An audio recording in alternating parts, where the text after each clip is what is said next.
Ate Clarita, dito ka lang? Iilang muna ako. Pwede namang dito ka nalang umihi sa tabi ko Ayoko nga. Baka mamaya, silipan mo pa ako. Doon na lang ako sa likod ng puno. Naku, ang arte ng batang ito O sige, bumalik ka kaagad Huwag ka nang pumunta pa kung saang-saang purgatorio. Napaka-arte naman ng batang to. Sige, bumalik ka kaagad Huwag ka nang pumunta pa kung saang-saang purgatorio. Apo ate. Magandang araw po sa inyong lahat. Muli na naman po tayo magsasama-sama sa isang kwento na kapupulutan ng aral at magugustuhan ninyong lahat. Sa mga hindi pa po nakasubscribe, pakipindot na po ang subscribe button at pakipindot na rin po ang notification bell para palagi kayong updated sa ating mga bagong upload. Tara na po, simulan na natin ang kwentong ito.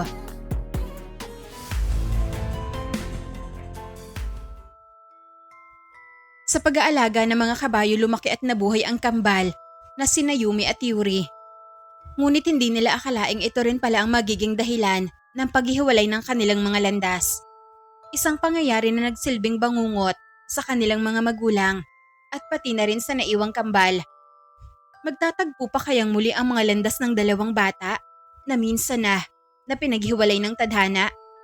Tara na't makinig sa kwento ng buhay ni Yumi at Yuri. Kamusta mga anak? Napakain niyo na ba ang mga alaga nating kabayo? Apo Noy, pinakain na po namin ni Yuri. Ang daming ang damong nilaman nila. Para na silang butete sa laki ng kanilang mga tiyan po. Mabuti naman kung ganon. Dapat lang na magpakabusog sila upang mabilis silang lumaki.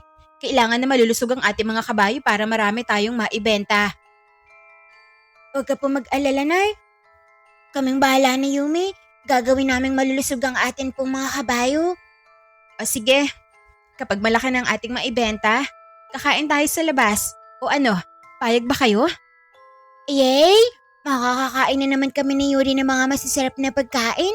Hindi na ako makapaghintay na darating pa ang araw na yun. Sa pag-aaral at pag-aalaga ng mga kabayo, umiikot ang araw ng kambal.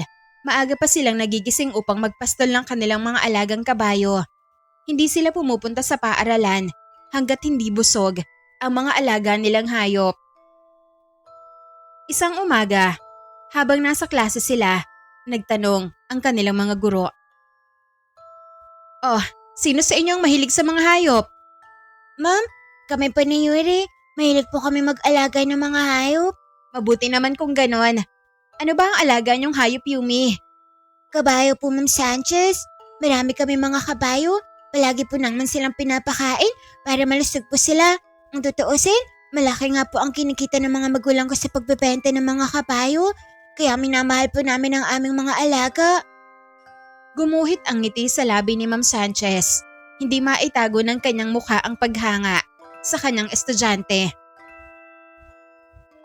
Wow! Napakabuti niyo namang mga bata dahil tumutulong kayo sa inyong mga magulang. At ang mga batang kagaya niyo ay dapat lang natularan. Maraming salamat po, Ma'am Sanchez. Kailanman, hindi ikinakahiya ni Yumi at Yuri ang kanilang hanap buhay. Sa halip, ipinagmamalaki pa nga nila ang kanilang trabaho sa munti nilang baryo. Kaya na may tuwang-tuwa ang kanilang mga magulang na sina Aling Dedeng at Mang Dindo sa kanilang kabaitan at sa kanilang kasipagan. Bilisan mong maglakad, Yuri. Nauuhaw na yata ang ating mga kabayo. Ang Yumi, kailangan na natin silang painumin. Kagagaling lang ng dalawang bata mula sa paaralan. Bawat hakbang nila ay mabilis. Nagmamadali silang makarating sa kanilang bahay. Hindi nila alintana ang pagod na kanilang nadarama mula sa nakakapagod na paglalakbay. Sa wakas, nakarating na rin tayo, Yumi. Alika, kumuha na tayo ng balte. Sandali lang mga anak, magpalit muna kayo ng damit. Naku, baka naman marumihan pa ang inyong mga uniforme. Mamaya na lang po, Nay. Nagmamadali kasi kami ni Yuri. At bakit naman kayo nagmamadali? Syempre, dahil nauuhaw ng ating mga kabayo, Nay. Baka maiyak pa sila kapag hindi nakainom ng tubig. Kaya kailangan na po naming umalis si Yuri. Naku, mahal na mahal niya talaga ang ating mga kabayo, no? Ayaw na ayaw niyong nauuhaw sila. Syempre naman, Nay. Hindi pwedeng pabayaan natin ang ating mga alaga. Malay mo, baka ito ang daan para makapagtayo tayo ng mansyon. Tapos, sa mansyon na rin titira ang mga kabayo natin. At iba, ang bongga. Natawa na lamang si Aling Dedeng sa kalokohan ni Yumi. Ilang sandali pa'y umalis na ang dalawang paslit. Bawat isa sa kanila ay may bitbit na balde. Sabay nilang tinahak ang daan patungo sa kinakaroonan ng ilog. Pagkarating nila, kaagad silang nagsalok ng tubig at dinala ito sa malawak na damuhan kung saan ay naroong nagpapahinga ang kanilang mga kabayo. Hello mga alaga, inuman na. Nag-unahan ng mga kabayo sa pagtakbo, palapit kina Yumi at Yuri. Halatang uhaw na nga ang mga ito. Abay, isa-isa lang, huwag mag-unahan. Alam ko namang nauuhaw na kayong lahat. Pasensya na mga alaga Nag-aral pa kasi kami ni Yuri, kaya natagalan kami. Hinimas-himas na Yumi ang ulo ng isang kabayong abala sa pag-inom ng tubig. Tuwang-tuwa siya habang pinagmamasdan niya ang kanilang mga alaga. Ang sarap niyong pagmasdan, nawawala ang pagod ko dahil sa inyo. Nang maubos ang laman ng kanilang balde, muli silang bumalik sa ilog at nag-igib hanggang sa nagtagumpay silang painumin lahat ng mga kabayo nila. Sa wakas, natapos din ang trabaho. Kaya na Yumi, uwi na tayo ng bahay. Akmang aalis na sana sila nang makarinig sila ng sunod-sunod na yapak mula sa kanilang likuran. Sabay silang napalingon. Bumungad sa kanila si Mang Dindo. Andito pala ang itay. Nga Yuri, namiss na yata ang ating mga alaga. Nang makalapit si Mang Dindo, kaagad na nagbigay galang ang dalawang bata. Bakit napadalaw ka po itay? Siguro gusto mong masilayan ng ating mga alaga no? Huwag ka po mag-alala, busig na po sila. Sinabi ng kanilang ama na naghahanap siya ng malaki at malusog na kabayo na pwede nang ibenta at sa sandaling yon, nanlumo ang dalawang bata. Napatingin sila sa isa't isa. Naku, mababawasan na naman ang isa sa mga kabayo natin, Yumi. Nakakalungkot naman. Kahit alam nilang magkakaroon sila ng kita mula sa pagbebenta ng kabayo, hindi pa rin nila maiwasan na makaramdam ng lungkot. Kung pwede lang sanang wag na silang ipenta. Pero hindi naman pwede yun, Yumi. Kailangan natin silang ipenta para magkapera tayo. Ganito talaga ang pag-aalaga ng mga kabayo. Hindi sila magtatagal sa atin dahil darating ang araw na ibebenta talaga sila. Kinausap sila ng kanilang ama. Sinabi nitong wag na silang malungkot sapagkat malaki ang kanilang kikitain kapag nakabenta na sila ng kabayo. Naintindihan naman po namin na kailangan nating magbenta ng kabayo, tay. Pero syempre, nalulungkot pa rin kami, lalo na't napamahal na kami sa mga alaga po natin. Hindi nagtagal, tumulong na sila kay Mang Dindo sa pagpili ng malaki at malusog na kabayo. Bawat kabayo nila ay mayroong mga pangalan at kabisado yun ng dalawang bata sapagkat sila rin mismo ang nagbigay ng pangalan sa kanilang mga alagang hayop.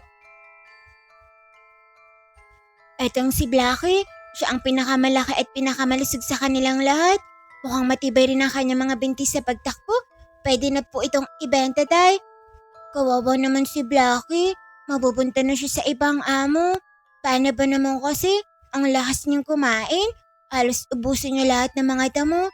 Tapos ito namang si Brownie, ang babagal kumain. Ang payatuloy na kanyang katawan. Ayaw yata ni Brownie na ibenta natin siya, Yuri. Kaya kaunti lang ang kinakain niya para hindi siya lumaki. Aba, mautak din ang kabayo na to. Ilang sandali pa, nagpagpasyahan din ni Mang Dindo na si Blackie na lang ang kanilang ibebenta upang malaking pera ang kanilang kikitain. Tara na, Yuri. Ipasok na natin sa kulungan ng mga kabayo.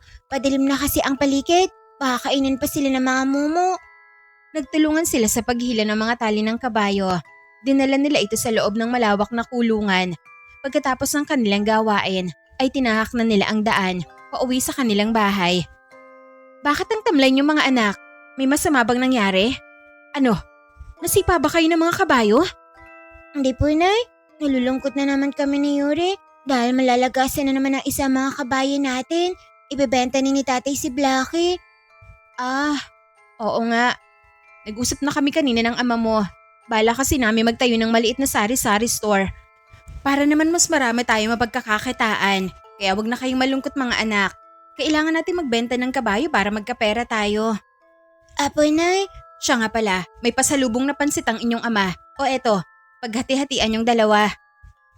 Kuminang ang mga mata ng magkapatid nang matanaw nilang isang supot ng pansit na hawak ng kanilang ina. Biglang napalitan ng tuwa ang lungkot na kanilang nadarama. Wow! Pansit! Paborito naman yan ni Yumi. Ang sarap niyan eh. Alam talaga ng tatay niyo ang inyong paborito, kaya binila niya kayo ng pansit. Ano pang hinihintay niyo? Kumain na kayo. Alam kong pagod kayo galing sa paaralan. Tama ka, Nay. Gutom na talaga kami ni Yuri. Salamat kay Itay sa pasalubong niyang pansit. Mabubusog na naman ang mga bulate namin sa tiyan. Kaagad na nagugas ng kamay, sina Yumi at Yuri. Masaya nilang pinagsaluhan ng isang supot ng pansit. Alika, Nay. Kumain kayo ng pansit po. Huli na kayo sa balita. Tapos na akong kumain. 2 supot kasi ang binili ng tatay niyo. Hinati namin ng isang supot. Busog ka na pala, Nay. Kaya pala hindi ka humingi sa amin. Nauna ka na palang kumain. Eh syempre, ako na to eh. Kailan pa ba ako nagpahuli pagdating sa kainan? Kinabukasan, maagang nagising ang kambal at kagaya ng kanilang kinagawian, kaagad silang dumiretso sa kulungan ng mga kabayo upang ipastol ang mga ito sa malawak na damuhan. Salamat. Sabado ngayon, walang pasok. Makapagpapahinga na rin tayo sa eskwela, Yumi. Nga, Yuri, mahaba-haba ang ating oras para makapag-banding sa mga alaga natin. Nagtulungan sila sa pagpastol ng mga kabayo. Dinala nila ito sa malawak at malusog na damuhan. Pagkatapos nila magpastol, nagpahinga muna sila sa damuhan at pinunood ang kanilang mga alaga na masayang kumakain ng damo. Pagkaraan ng ilang minuto, biglang dumating ang kanilang mga magulang, kasama ang isang matandang babae. Parating na sina nanay at tatay. Sino kaya ang matanda na kasama nila? Baka siya ang bibili ng kabayo natin, Yumi. Nga, no? Itinuro ni Mang Dindo sa matandang babae ang kabayong si Blackie. Kaagad naman itong naibigan ng matanda. Sinabi nitong bibili niya ang naturang kabayo. Ilang sandali pa, inabot na nito ang pera kay Mang Dindo. Habang nag-uusap sila, napasulyap ang matanda, kina Yumi at Yuri. Sino ang mga batang yan? Ang gaganda nila. Mga anak niyo ba sila? Oo, mga anak namin sila. Kambal silang 2. Ito ho si Yumi at ito naman ho si Yuri. Titig na titig ang matanda sa 2 paslit. Napangiti siya at muling nagsalita. Napakaganda talaga ng inyong mga anak. Pwede ko ba silang hiramin, Dedeng? Nagtinginan sa isa't isa ang mag-asawa. Labis nilang ikinabigla ang winika ng matanda. Bumuntong hininga si Aling Dedeng at sinagot ang matanda. Naku, hindi ho pwede. Mga bata pa kasi sina Yumi at Yuri. Wala kasi akong anak, Ineng. Nag-iisa lang ako sa buhay. Matagal ko ng pangarap na magkaroon ng mga anak. Mahilig kasi ako sa mga bata. Pero wala. Hindi ako nabigyan ng anak. Napakamalas ko talaga. Natahimik si Aling Dedeng. Nababasa niya ang lungkot sa mukha ng matanda. Hindi niya rin naawat ang kanyang damdamin na makaramdam ng awa. Kaya pala gusto mong hiramin ng mga anak ko? Wala ho pala kayong anak? Pero ewan ko ba kung sasama sila sa iyo? Ngumiti ang matanda at marahang hinaplos ang pisngi ni Yumi at Yuri. Makikita sa kanyang mukha na parabang napakabait niyang tao. Ang kanyang ngiti ay ubod ng tamis. Mistula siyang anghel na ipinadala sa lupa mula sa langit. Walang kahit anong kapintasan sa kanyang anyo. Yumi, Yuri, gusto niyo bang sumama sa bahay? Marami akong pagkain doon. Pero matanong ko lang, ano bang paborito niyong pagkain? Pansit po ang paborito namin kainin ni Yumi. Pansit baka mo. O sige, ipagluluto ko kayo ng masarap na pansit. Ano pang gusto niyong kainin? Wala na po, Lola. Sapat na po sa amin ang pansit. Aba, hindi naman pwedeng pansit lang. Kailangan na marami akong maipakain sa inyo. O ano, sasama ba kayo sa bahay? Ihahatid ko na lang kayo pa uwi dito. Babalik din naman ako rito dahil bala ko na bumili pa ng isang kabayo. Bakit bukas ka pa bibili ng isa pang kabayo, Lola? Pwede naman ngayon para hindi ka na magpabalik-balik. Pero ang problema, kulang ang dala kong pera. Kaya babalik na lang ako rito bukas. At kung sasama kayo ngayon sa akin, isasama ko rin kayo babalik bukas ng umaga. Nagtinginan sa isa't isa ang kambal. Hindi sila makapagdesisyon ng oras na yon. Gusto ko sanang sasama sa iyo, Lola, para makagala naman ako. Pero ang kaso, hindi yata papayag ang mga magulang ko. Aba papayag yan sila. Babalik naman tayo bukas. Kailangan ko pa kasi ng isa pang kabayo. Napatingin si Yuri sa kanyang ama at ina. Nais niyang hingi ng permiso ng kanyang mga magulang. Pwede ba akong sumama sa kanya, Nay? Babalik lang daw ako bukas. Sigurado ba? Nababalik ka bukas, Aling Teresa? Oo naman. Bibili ulit ako ng isa pang kabayo. Kaya siguradong babalik talaga ako. Mukhang gusto ni Yuri na sasama sa'yo. Pagbibigyan ka namin, basta ibalik mo kaagad siya bukas ha. Salamat dahil pinagbigyan mo ang kahilingan ko, Dedeng. Huwag ka mag-alala. Maaasahan niyo ako. Gusto ko lang maranasan, kahit isang beses lang, na magkaroon ng anak. Kahit kinakabahan na mag-asawa, pinili nilang magtiwala sa matanda. Sapagkat halatang mabait at mapagkakatiwalaan naman si Aling Teresa. Sinabi rin ito sa kanila kung saan siya nakatira. Ayon sa kanya, nagmula daw siya sa Baryo Marindang. Ikaw, Yumi, hindi ka ba sasama sa kambal mo? Hindi po, Lola Teresa. Hindi po ako sanay kumala. Isa pa, wala magpapainom ng mga kabayo kung aalis ako. Sumama ka na kasi sa amin, Yumi. Ngayon lang ito para makapunta naman tayo sa ibang lugar. Tama ang kambal mo, Yumi. Sumama ka na sa amin. Magluluto tayo ng mga masasarap na pagkain. Pag uwi niyo bukas, padadalhan ko kayo ng mga pagkain para sa mga magulang niyo. Ayaw ko po. Hindi naman ako patay gutom Ikaw, Yuri, gusto mo ba talagang sumama? Ayaw mo bang magpaawat? Yumi, gusto ka talagang sumama? Babalik naman kami bukas. Ay sige, ikaw ang bahala. Basta ako, hindi ako sasama. Kawawa ang mga kabayo natin. Walang magpapainom sa kanila. Marami rin kasing ginagawa si nanay at tatay. Hindi nagtagal, umalis na ang matanda kasama ang batang si Yuri. Sumakay sila sa kabayo. Napansin nila na tila bihas sa gumamit ng kabayo si Aling Teresa kahit matanda na ito. Mula ng araw na yon, hindi na mapakali si Yumi. Nababahala siya na baka ay may masamang mangyayari sa kanyang kambal.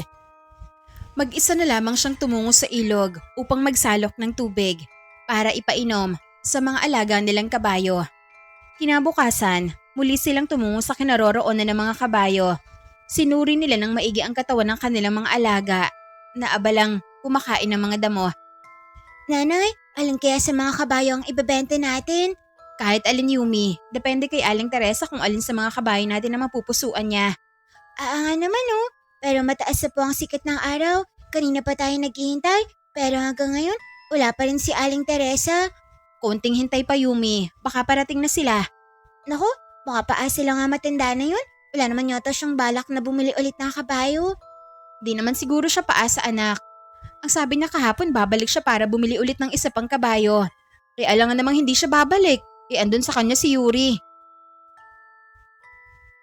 Napabuntong hininga na lamang si Yumi. May bigat sa kanyang dibdib na hindi niya mawari ang dahilan. Kinakabahan siya sa posibleng mangyari sa kanyang kapatid. Lalo na at nararamdaman niya na mukhang hindi na muli magpaparamdam sa kanila ang matanda. Nanay, paano kaya kung hindi na sila babalik ni Yuri? Isang masamang tingin ang pinukol ni Aling Dedeng kay Yumi. Wari bang sinasabi ng kanyang mga mata na hindi niya naibigan ang kanyang naulinigan. Kasabay ng pag-ihip ng malakas na hangin. Muling nagsalita si Aling Dedeng. Huwag ka mag-isip ng ganyan, Yumi, ha? Babalik ang kapatid mo. Hindi pwedeng hindi siya uuwi. Hindi ko siya ibinigay sa matandang yon. Kaya dapat lang nauuwi siya sa atin. Sana nga po, makauwi na si Yuri. Naku, sana hindi na lang siya sumama kay Aling Teresa. Mukhang mabait naman ang matandang yon. Wala naman yata siyang balak ang kinin ng kambal mo. Hintayin na lamang natin ang kanilang pagdating. Baka tanghali na silang nagising. Ilang sandali pa, mas lalong lumakas ang ihip ng hangin. Nagsiliparan ng mga dahon mula sa itaas ng mga punong kahoy. Nagsimula na rin na kumulog na sinundan pa ng ambon. Naku, umuulan na naman. Tulungan mo nga akong ibalik sa kulungan ng mga kabayo. Lalamigin sila kung hindi sila mapapasilong. Halika na, Yumi. Bilisan mo kumilos. Apoy, Nay. Nagtulungan na mag-ina sa paglipat ng mga kabayo patungo sa loob ng kulungan. Wala silang sinayang na sandali. Sapagkat palakas ng palakas ang buhos ng ulan. Hindi nagtagal. Natapos din ang kanilang gawain. Nakaligtas nga sa ulan ng mga kabayo, pero basang-basa naman ang damit ko. Ay naku, panira talaga ang ulan na to. Tara na, Yumi. Uwi na tayo. Maligo na lang tayo para hindi tayo lalagnatin. Magkasama nilang binaybay ang landas pa uwi sa kanilang bahay. Pagkarating nila ay kaagad silang naligo at nagpalit ng damit. Maghapon nilang hinintay ang pagbabalik nila Yumi at ng matanda na si Aling Teresa. Ngunit sumapit na ang gabi, ni anino ng dalawa ay walang nagpakita. At sa punto na yon, nagsimula ng mabahala ang mag-asawang Dedeng at Dindo. Gabi na, pero hindi pa rin nakabalik si Yumi. Tapos, wala ding paramdam si Aling Teresa. Naku Dindo, baka kung napano na ang anak natin. Sinabi ni Mang Dindo na kumalma muna dahil baka raw may ginawang mahalagang bagay ang matanda kaya hindi ito nakabalik. Paano hindi ako kakabahan? Nangako siya sa atin na babalik siya, hindi ba? Naniwala tayo sa kanya na ibabalik niya si Yuri. Tapos ngayon, wala man lang siyang paramdam. Paano kung makakatulog nito? Sana, hindi na lang natin pinayagan si Yuri na sumama sa matandang yun. Hindi napigilan ni Aling Dedeng na sisihin ang kanyang sarili. Bawat segundo, si Yuri lamang ang laman ng kanyang isip. Hindi siya kumain ng pananghalian, bunsod ng labis na pag-aalala. Nakaupo lamang siya sa kanyang kama at paminsan-minsan ay sumisilip sa durungawan. Nagbabaka sakali na makita niyang parating ang kanyang anak. Ating gabi na, pero gising pa rin si Inay. Wala ka bang balak matulog, Nay? Napalingon siya matapos niyang maulinigan ng boses ni Yumi. Natanaw niya itong nakatayo sa pintuan habang nakatingin sa kanya. Hindi ako makatulog, anak. Patuloy na gumugulo sa isipan ko kung nasaan ba ang kakambal mo. Nag-aalala talaga ako kay Yuri. Pareho pala tayo ng iniisip. Nag-aalala na rin po ako sa aking kambal. Nakabibinging katahimikan ng namagitan sa kanilang mag-ina. Binalot ng pag-aalala ang kanilang mga puso. Hanggang sa sumapit ang bukang liwayway. Mas lalo lamang sila na nabahala. Sumisilip na ang haring araw, ngunit wala pa rin ang aking kambal. Kamusta na kaya siya? Nasa maayos ba siyang kalagayan? Wala nang pagkalma sa puso't isip ni Yumi. Palagi niyang iniisip si Yuri. Hindi nagtagal, nagpasya si Aling Dedeng na tumungo sa Baryo Marindang upang sunduin na nga si Yuri. Alam mo po ba kung saan ang Baryo Marindang, Nay? Oo naman Yumi, kabilang baryo lang yon. Tara, samahan mo ako. Susunduin natin ang kapatid mo. Baka nawili na siya sa matanda kaya ayaw pa niyang umuwi. Sige po, Nay. Sasamahan kita. Hindi na nagsayang pa ng oras ang mag-ina. Kaagad silang lumisan at naglakbay patungo sa Baryo Marindang. Sakay ng alaga nilang kabayo. Wala silang ideya sa eksaktong tirahan ni Aling Teresa. Kaya na may napagpasyahan nilang magtanong-tanong sa mga kabahayan. Dumulog sila sa tapat ng isang lumang bahay na yari sa kahoy. Natanaw nilang isang dalagita na abalang nagdidilig ng mga halaman. Magandang araw, magtatanong lang sana kami. Natigil ang dalaga sa kanyang ginagawa at tumingin kay Aling Dedeng. Magandang araw rin ho. Ano kailangan nyo? May kilala ka bang Teresa? Yung matandang babae na bumili sa amin ng kabayo? Teresa? Naku, wala ho akong kilalang Teresa. Terena lang ang alam ko, pero hindi naman siya matanda. Ganun ba? Sige, salamat na lang. Aalis na kami. Hindi na nagtagal pa ang mag-ina. Kaagad silang umalis at huminto sa tapat ng punong mangga, kung saan ay naroong nagtitipon-tipon ng mga tao. Magandang araw ho sa inyo. Iistorbohin ko ho muna kayo saglit. May kilala ba kayong Teresa? Naku, wala ho eh. Walang Teresa sa baryong to.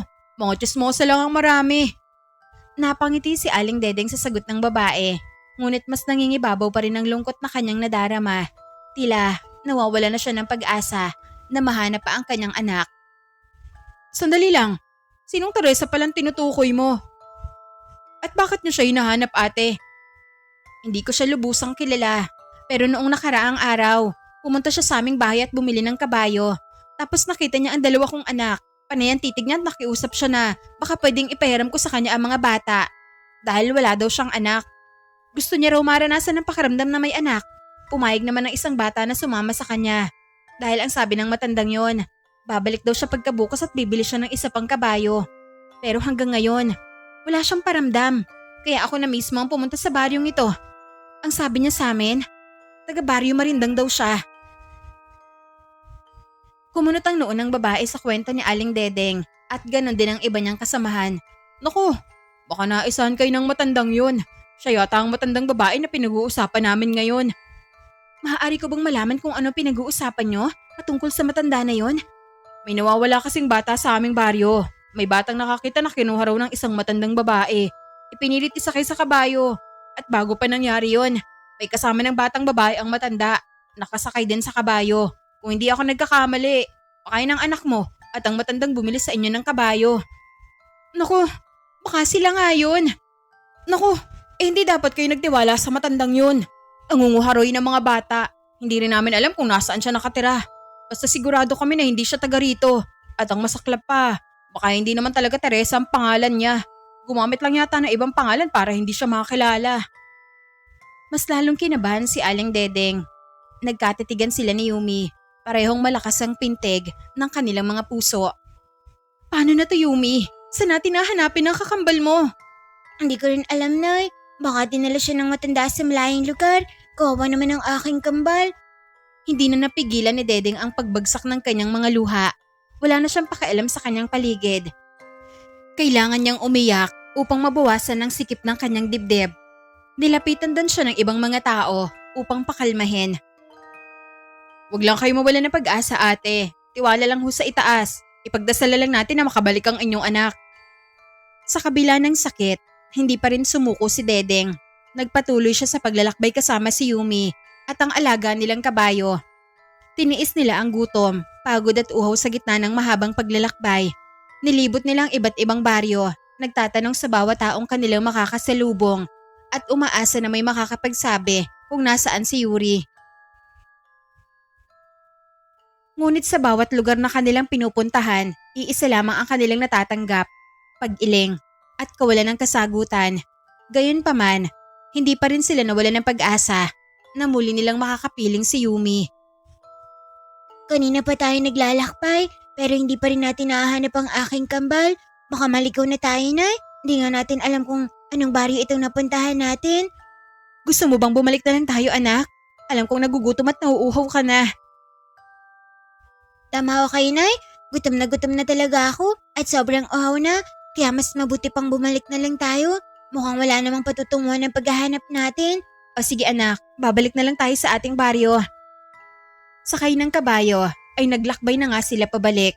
Ngunit napansin nila na tila kakaibaan ang dang tinatahak ng kanilang alaga. Sa rami ng pasikot-sikot na daan, hindi nila matukoy ang wastong landas, pabalik sa kanilang pinagmulan. Naligaw na yata tayo, Nay. Mukhang hindi naman ito ang dinadaanan natin kanina. Oo nga anak, parang naligaw na nga yata tayo. Pinahinto ni Dedeng ang kanilang kabayo. Agad silang nagpalingalinga sa paligid. Umaasa na may makikitang palatandaan na magtuturo sa kanila ng tamang daan. Sinuri nila ng mabuti ang bawat bahagi ng lugar at pilit na inaalala ang ruta na kanilang tinahak. Ngunit wala ni isa mang tanawin ang naging pamilyar sa kanila. Saan man sila tumingin ay pawang matatayog na punong kahoy ang kanilang nakikita. Marahang sumasayaw ang mga sanga nito kasabay ng ihip ng hangin, habang ang mga tuyong dahon sa lupa ay lumilikha ng mahihinang kaluskos. Sa gitna ng kakaibang katahimikan, lalo nilang napagtanto na tuluyan na nga silang naliligaw. Hindi naman ganito karami ang dinaanan natin mga puno kanina, Nay. Wala akong maalala na dumaan tayo sa mga puno ng mahogany, pati na rin dito sa puno ng balete. Tahimik lamang si Dedeng ng mga oras na yon. Wari bang iniisip niya kung anong paraan na paano nila matutunto ng wastong daan. Anong gagawin natin, Nay? Wala pa naman mga kabahayan dito. Naku, makakainin tayo ng mga mababangis na hayop. Masama ang kutob ko sa lugar na to, Yumi. Bakit naman, Nay?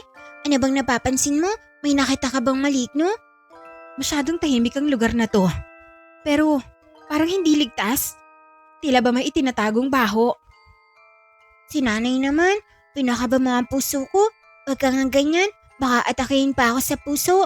Naku, batang to. Masyadong nerbiyosa. Tara na nga, aalis na tayo rito. Tapos, saan naman tayo pupunta, Nay? Naliligaw na nga tayo, hindi pa?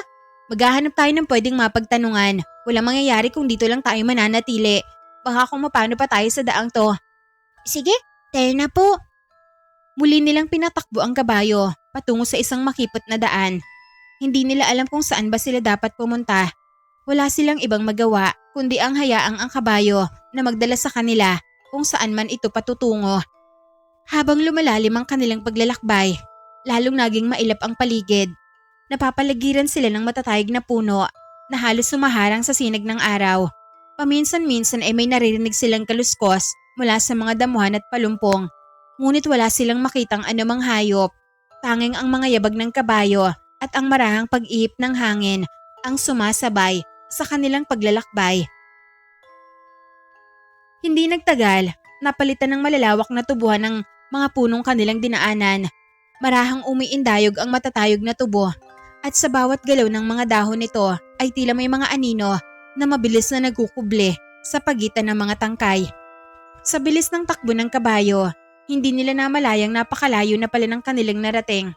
Sa gitna ng malawak na tubuhan ay namataan nila ang isang lumang bahay na yari sa matibay na kahoy at may bubong na pinagtagpi-tagping dahon ng niyog. Kahit terik ang araw, tila nababalot ito ng kakaibang lungkot at katahimikan. Nay, nakakita mo ba ang nakakita ko? May bahay sa unahan. Kuminang ang mga mata ni Aling Dedeng sa kanilang nasilayan. Gumuhit ang ngiti sa sulok ng kanyang labi at nagkaroon ng pag-asa sa kanyang mga mata.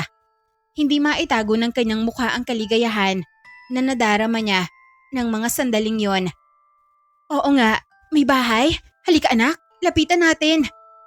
Bumaba sila sa kanilang kabayo at itinali nila ito sa isang puno ng niyog at hinayaang kumain ng mga ligaw na damo. Batid nilang nagugutom na ito kaya na may binigyan nila ito ng pagkakataong kumain. Habang abalang kumakain ng kabayo, unti-unti naman sila na humahakbang palayo rito. Tinungo nila ang daan patungo sa kinaroroonan ng naturang bahay. Sinalubong sila ng nakabibinging katahimikan. May umuusok sa kusina, ngunit tila ba wala namang tao sa loob ng bahay. Tao po! Tao po! Tao po? May tao po ba riyan? Nagtulungan na mag-ina sa pagtawag upang marinig sila ng mga tao sa loob ng bahay. Ngunit wala namang sumasagot. Napatingin sila sa isa't isa kasabay ng malalim na buntong hininga. Tanaw sa kanilang mga mata ang labis na pagod at gutom. Umuusok ang kusina pero walang sumasagot. Naku, bingay yata ang may-ari ng bahay. Isang tawag pa nga, baka sakaling marinig niya na may tao. Tao po? Tao po? May tao po ba sa loob? Pagkaraan ng ilang segundo, unti-unting bumukas ang bintana. Isang dalagita ang sumilip sa kanila, taglay niya ang mahabang buhok, matangos na ilong, at maputing kulay ng balat. Makikita sa kanyang kilos ang pag-iingat habang nakadungaw sa bintana. Sino kayo? Anong kailangan nyo? Magandang araw, Iha. Ako si Dedeng. Ito naman ang anak kong si Yumi. Naparito kami upang sana'y magtanong. Ano ang itatanong nyo? Bilisan nyo, dahil hindi na ako magtatagal pa. Aasikasuhin ko pa ang aking niluluto. Isa pa, hindi ako naglalaan ng mahabang oras sa mga estranghera. Pasensya ka na kung naistorbo ka namin. Nais lang naming malaman kung anong baryo to. Naliligaw kasi kami ng anak ko. Kung ganon, hindi pala kayo taga rito? Nandito kayo sa baryo Marahuyo. Marahuyo? Naku, hindi kami pamilyar sa baryong to. Galing pa kami sa baryo Magdiwang. Maaari mo bang ituro sa amin ang daan palabas sa baryong to? Hindi ka agad tumugon ng dalaga sa winika ni Aling Dedeng. Nakatitig lamang siya sa mag-ina at paminsan-minsay sumusulyap sa paligid. Wari ba na may inaabangan siyang darating. Ilang sandali pa ay natanaw niya ang isang matandang babae. Naglalakad ito sa gilid ng tubuhan at malalim ang tingin sa mag-ina. Bigla namang kinabahan ng dalagita at sa isang iglap, mabilis niyang pinihit ang daan patungong pintuan at walang pag-aalinlangan na binuksan ang pinto. Halika kayo, pumasok kayo. Huwag kayong tumambay sa labas. Masyadong delikado rito. Nagtatakang pumasok sa loob ng bahay ang mag-ina. Kaagad namang sinarhan ng babae ang pinto at nilagyan ito ng matibay na tali. Ano po bang meron sa labas? Bakit nagmamadali kayong papasukan kami ni nanay? May mga aswang dito. Hindi kayo ligtas sa labas. Lalo na't mga dayo pala kayo. Marahil nga'y hilaw pa ang inyong kaalaman patungkol sa kung ano mayroon sa aming baryo. Nagtinginan sa isa't isa, sina Yumi at Aling Dedeng. Labis nilang ikinagulat ang winika ng dalagita. Tumindig ang mga balahibo ni Yumi. Nakaramdam siya ng takot habang pasimple niya na iginagala ang kanyang tingin sa paligid. Totoo pala mga aswang ate? Oo, kung tutuusin, halos sakupin na ng mga aswang ang aming baryo. Ngunit hindi namin alam kung saan ba talagang sila nagtatago. Bawat labas namin ay nag-iingat kami. Hindi kami maaaring magpalaboy-laboy sa labas. Dahil hindi ligtas ang paligid. Naku, nakakatakot naman pala ang lugar na to. Ang malas naman, dito pa talaga kami naligaw. Siya nga pala, anong pangalan mo ate? Clarita, Ang ganda naman po ng pangalan mo. Pwede ba kaming makainom ate Clarita? sige, kukuha lang ako ng tubig. Tinungo ng dalaga ang daan patungong kusina. Samantalang, naiwan naman sa sala ang mag-ina. Pagkaalis ni Clarita, ay kaagad silang nagtinginan sa isa't isa. Ang lakas mo naman, Yumi. Kapapasok pa lang natin, humingi ka na kaagad ng tubig. Aba syempre, nauuna ang tao eh. At alam kong oo na oo ka na rin. Pakapalan na lang ito ng mukha nay. Manang-mana ka talaga sa ama mong bata ka. Pero nay, hindi ba aswang si ate Clarita? Baka mamaya, kainin niya tayo. Naku, ilugar mo ang bunganga mo anak ha. Baka marinig niya tayo. Magalit siya sa atin. Ikaw talagang bata ka. Walang preno yung bibig mo ha. Gusto ko lang makasigurado nay. Wala namang malitin, hindi pa? Di naman yata siya aswang. Halatang mabait nga siya eh. Pinatuloy nga niya tayo sa kanyang pamamahay. Kung aswang siya, edi sana kanina niya pa tayo kinain. Nga naman oh. Mukhang mabait nga siya. Maya-maya, bumalik ang dalaga. May dala itong babasaging baso at isang pitsil na puno ng malamig na tubig. Maingit niya itong inilapag sa ibabaw ng mesa bago humarap sa mag-ina. Uminom mo muna kayo. Maraming salamat, Clarita. Ngumiti lang ng bahagya ang dalaga bago tahimik na bumalik sa kusina. Sinamantala naman ni Yumi at Aling Dedeng ang pagkakataong yon. Dahan-dahang nagsali ng tubig si Aling Dedeng sa baso at agad naman silang uminom. Halos hindi nila namalayang naubos na pala ang unang baso dahil sa tindi ng kanilang uhaw. Napabuntong hininga sila matapos makainom. Kahit papaano, nawala ang panunuyo ng kanilang lalamunan at bahagyang gumana ang kanilang pakaramdam matapos ang mahabang paglalakbay. Salamat. Hindi na ako nauuhaw. Makalipas ang ilang minuto, lumabas mula sa kusina si Clarita. Sa kanang kamay, tangan niya ang malaking plato na may lamang nilagang kamote. At sa ikalawang kamay naman, hawak ng isang mangkok na may lamang sinabawang gulay. Kumuha din siya ng kutsara at 2 mangkok para sa mag-ina. Ngumiti siya at marahan na nagsalita. Kumain kayo, batid kong nagugutom na kayo. Pagpasensyahan niyo na kung ito lang ang naihanda kong pagkain. Kain na, habang mainit pa ang sabaw. Naku, nag-abala ka pa talaga, Clarita. Maraming salamat sa pagkain ito ah. Kain lang kayo ng kain. Marami pang nilagang kamote sa kaldero. Huwag kayong mahiya sa akin. Hindi na tumanggi pa ang mag-ina. Gutom na sila. Kaya kaagad silang naupo sa hapag.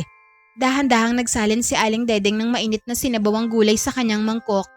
Umuusok pa ang sabaw at kumalat sa paligid ang amoy ng bagong lutong pagkain. Maingat na humigop si Yumi ng sabaw, ngunit pagsayad pa lamang nito sa kanyang dila ay halos mapangiwi siya. Hindi niya napigilan ang sarili. Ang alat. Napalakas ang pagkakasabi niya kaya kaagad siyang napatingin kay Clarita. Tahimik lamang itong nakatingin sa kanya, nakaramdam naman ng hiya si Yumi at bahagyang yumuko. Asensya na ate. Nabigla lang ako. Hindi kasi ako sanay sa sobrang alat. Bahagyang umiti si Clarita at marahang umiling. Ayos lang Yumi. Pasensya na kayo ah. Naparami pa lang asin na nailagay ko. Nakalimutan ko kasing tikman ang niluluto ko. Kumuha din si Clarita ng sarili niyang mangkok at walang pag-aalinlangan na humigop ng parehong sabaw.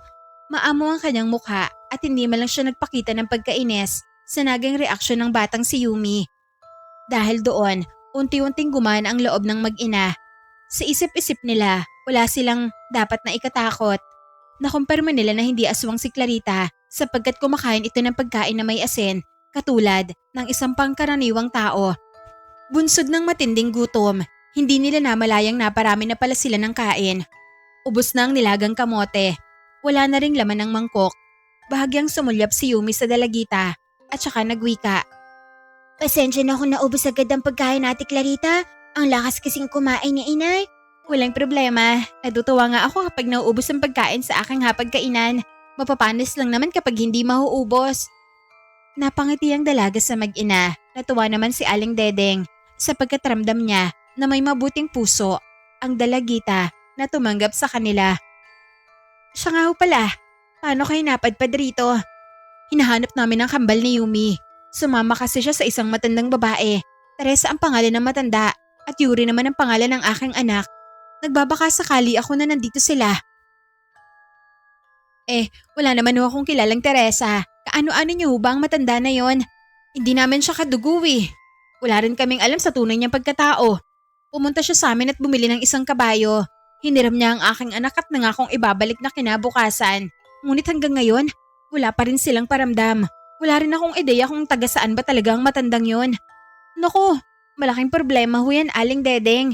Hindi mo dapat na ipinagkatiwala kahit kanino ang anak mo. Lalo na, hindi mo pala lubusang kakalala ang matandang yon. Napakamot ng ulo si Aling Dedeng. Muli na naman siyang dinalaw ng pagsisisi. Bumuntong hininga siya at kapag kuwan ay umayos ng upo. Nagsisisi nga talaga ako kung bakit pinagkatiwalaan ko pang matandang yon. Paano ba naman kasi parang anghel ang mukha niya? Marami talaga mukhang anghel, ngunit demonyo ugali. Tama ka, Clarita. Sana pinag-isipan ko na maigi bago ako nagtiwala sa matandang yon. Mukhang kanina pa pala kami nakatambay sa bahay mo. Pwede mo bang ituro sa amin ang daan palabas sa baryong to? Kailangan na kasi naming umuwi sa amin. Tumayo si Clarita at maingat na sumilip sa bintana. Sinuri niya ng maigi ang paligid. Mukhang wala ng panganib sa paligid. Halika kayo, ihahatid ko na kayo palabas sa baryong to. Isinuot ni Clarita ang isang kwintas na may nakaukit na krus. Nagdala din siya ng patalim bilang paghahanda. Nagtaka naman si Yumi habang nakatingin siya sa dalaga. Para saan po yan, Ate Clarita? Bakit may suot ka pong kwintas? Eto, proteksyon ito sa sarili upang hindi makalapit ang mga aswang. Marami kasi mga salbaheng nilalang sa paligid. Hindi mo malalaman kung kailan sila darating, kaya kailangan na may dala kang panangga tuwing lalabas ka. Ganun po ba? Kung ganun, palagi palang handa ang mga tao sa baryo na to. Oo, Yumi, pero hindi sa lahat ng pagkakataon ay ligtas sila. Minsan, kahit may hawak silang pangontra, nabibiktima pa rin sila ng mga aswang. Naku, grabe pala mga aswang. Takot sila.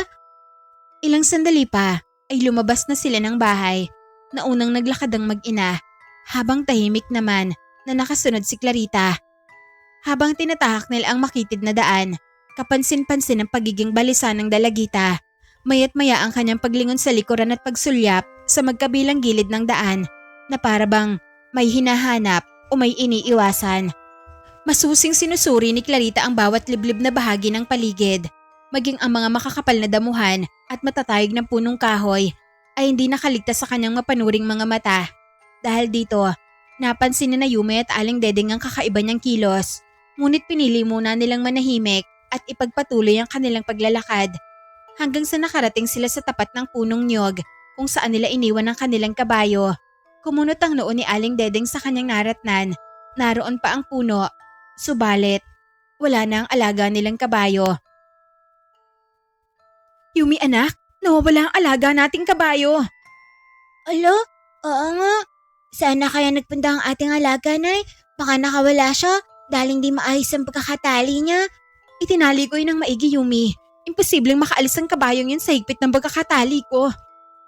Tahimik lamang naman, nakikinig si Clarita sa usapan ng mag-ina. Naghihintay siya ng tamang pagkakataon upang sumali sa usapan ng dalawa. Dito niyo ba iniwan ang inyong kabayo? Oo, Clarita. Dito ko iniwan ang aming alaga bago kami umalis at nagtungo sa bahay mo. Napangisi naman ang babae. Mababasa sa kanyang reaksyon na hindi man lang siya nagulat sa pagkawala ng kabayo ng mag-ina. Wari bang hindi na bago sa kanya ang ganoong mga pangyayari. Wala nang pag-asang mahanap ang inyong kabayo. Kinuha na yun ng aswang. Napaawang ang labi na mag-ina. Sabay silang napatingin kay Clarita. Paano mo nalamang aswang kumuha sa aming kabayo, ate? Ang totoo kasi niyan, Yumi. Normal na sa baryong ito ang mawala ang mga alagang hayop. Mga aswang lamang ang salarin kung bakit sila nawawala. Kung hindi nila kinakatay, ginagawa nilang katuwang sa trabaho. Mas lalong nabahala si Aling Dedeng sa kanyang naulinigan. Hindi niya sukat akalaing mawawala ang alaga nilang kabayo sa isang kisap mata lang. Halo-halong emosyon ng kanyang nadarama ng oras na yon. Takot, pag-aalala at panghihinayang. Sapagkat malaking tulong sa kanilang paglalakbay ang kanilang alagang kabayo. Paano na to, Clarita? Anong gagawin namin ngayon? Anong sasakyan namin pauwi kung nawala ang aming kabayo?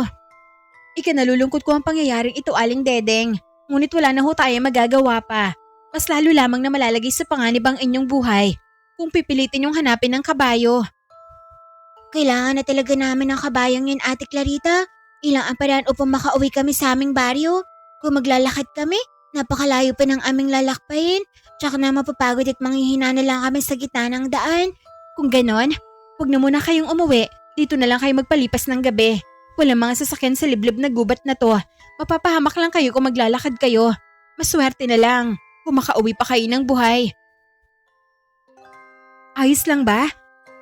Kung dito muna kami magpalipas ng gabi, Clarita, hindi ba magagalit ang ibang kasamahan mo sa bahay nyo? Umiling ang dalagita at tipid ng umiti. Wala ho akong ibang kasama. Mag-isa lang ako sa bahay. Nasaan ang mga magulang mo? Wala na ho. Matagal na silang namayapa. Pinas lang sila ng mga aswang. Wala rin akong kapatid. Nag-iisang anak lang ho ako. Nanindig ang mga balahibo ni Aling Dedeng at ganoon din kay Yumi. Kinilabutan sila sa kanilang nalaman.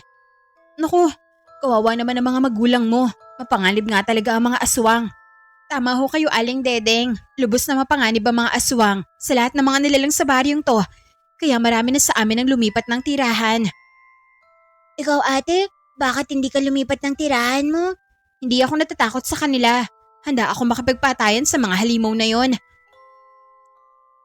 May halong panggigigil ang mukha ng dalagita na para bang may matindi siyang galit sa mga aswang.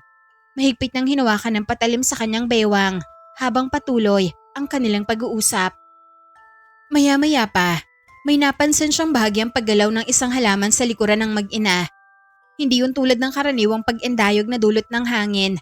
Nanangkit ang kanyang mga mata. Ilang sandali niya yung pinakiramdaman. Lalong lumakas ang kanyang kutob na may kung ano na nagkukubli roon. Bigla siyang napatigil sa pagsasalita. Sa isang iglap, kumari pa siya ng takbo patungo sa halaman. Habang mabilis na hinuhugot ang patalim na hawak niya, wala man lang siyang sinabi. Dahilan upang magulat at mapaatras sina Yumi at Aling Dedeng. Hindi mo ako maiisahan. Alam ko na isa ka rin sa kanila. Buong tapang na sinugod ni Clarita ang anumang nilalang na lumilikha ng paggalaw ng halaman at hindi siya nagkamali. Aswa nga ang may gawa nito, isang nilalang na payat at may magulong buhok. Namumula ang mga mata nito habang nakalitaw ang matutulis nitong pangil. Mahahaba rin ang mga kuko nito na tila handang manlapa ng sino mang lalapit. Unti-unti itong lumabas mula sa damuhan habang nakatitig, kina Clarita at sa mag-ina. Bago mo sila maggalaw, dadaan ka muna sa mga kamay ko. Si Clarita ang nagsilbing tagapagtanggol ni Yumi at Aling Dedeng. Nakipagbuno siya sa nilalang gamit ang mahaba niyang patalim. Kapansin-pansin sa kanyang galaw na tila hindi siya karaniwang dalagita. Isa siyang babae na maliksing kumilos, magiting, at biyasang makipaglaban kahit patalim lang ang hawak niya. Grabe, ang husay pala makipaglaban ni Ate Clarita. Oo nga, Yumi. Naku, walang binatbat sa kanyang nilalang. Halos hindi makapaniwala ang mag-ina sa kanilang nasaksihan. Hindi nila sukat akalain na matapang at mahusay pala na makipaglaban sa halimaw si Clarita. Nang lumaon, tuluyan ang nagapi ng dalaga ang aswang. Nakahimlay na ito sa damuhan, duguan at wala nang malay. Kulang pa ito sa ginawa niya sa aking mga magulang. May laman ng salita ni Clarita, tila babalak nang ipaghiganti ang kanyang mga magulang. Ibinalik niya sa tagiliran ng hawak niyang patalim. Habang hinahabol niya ang kanyang paghinga, napagod siya sa laban, subalit walang mababakas na takot sa kanyang mga mata. Tumingin siya sa mag-ina, nakapwa nakatulala, wari ba na hindi makapaniwala sa kagitingan na ipinamalas ng dalaga. Tara na ho sa bahay, kailangan na nating umalis. Kahit pa nanginginig, pinilit pa rin ng mag-ina na humakbang pabalik sa bahay ng dalagita. Dahil sa pangyayaring yon, napatunayan nila na totoo nga ang kwento ni Clarita patungkol sa mga aswang sa baryo na yon. Hindi nagtagal, nakabalik na sila sa loob ng bahay. Nakahinga ng maluwag ang mag-ina, habang maigi namang sinarhan ni Clarita ang pinto upang hindi makapasok ang mga masasamang nilalang sa paligid. Ayos lang ho ba kayo? Mukhang kinabahan yata kayo ah. Naku, muntik na nga ako mahimatay sa takot, Clarita. Nanghina ako matapos kong masilayan ang nakakatakot na wangis ng aswang. Mabuti na lang at hindi mo kami pinabayaan. Maraming salamat talaga sa'yo. Napakahusay mo pala makipaglaban. Nga, ang galing mo ate. Pinahanga mo kami ni inay. Hindi ka pala takot sa aswang ate? Hindi naman nakakatakot ng mga aswang kung marunong kang lumaban.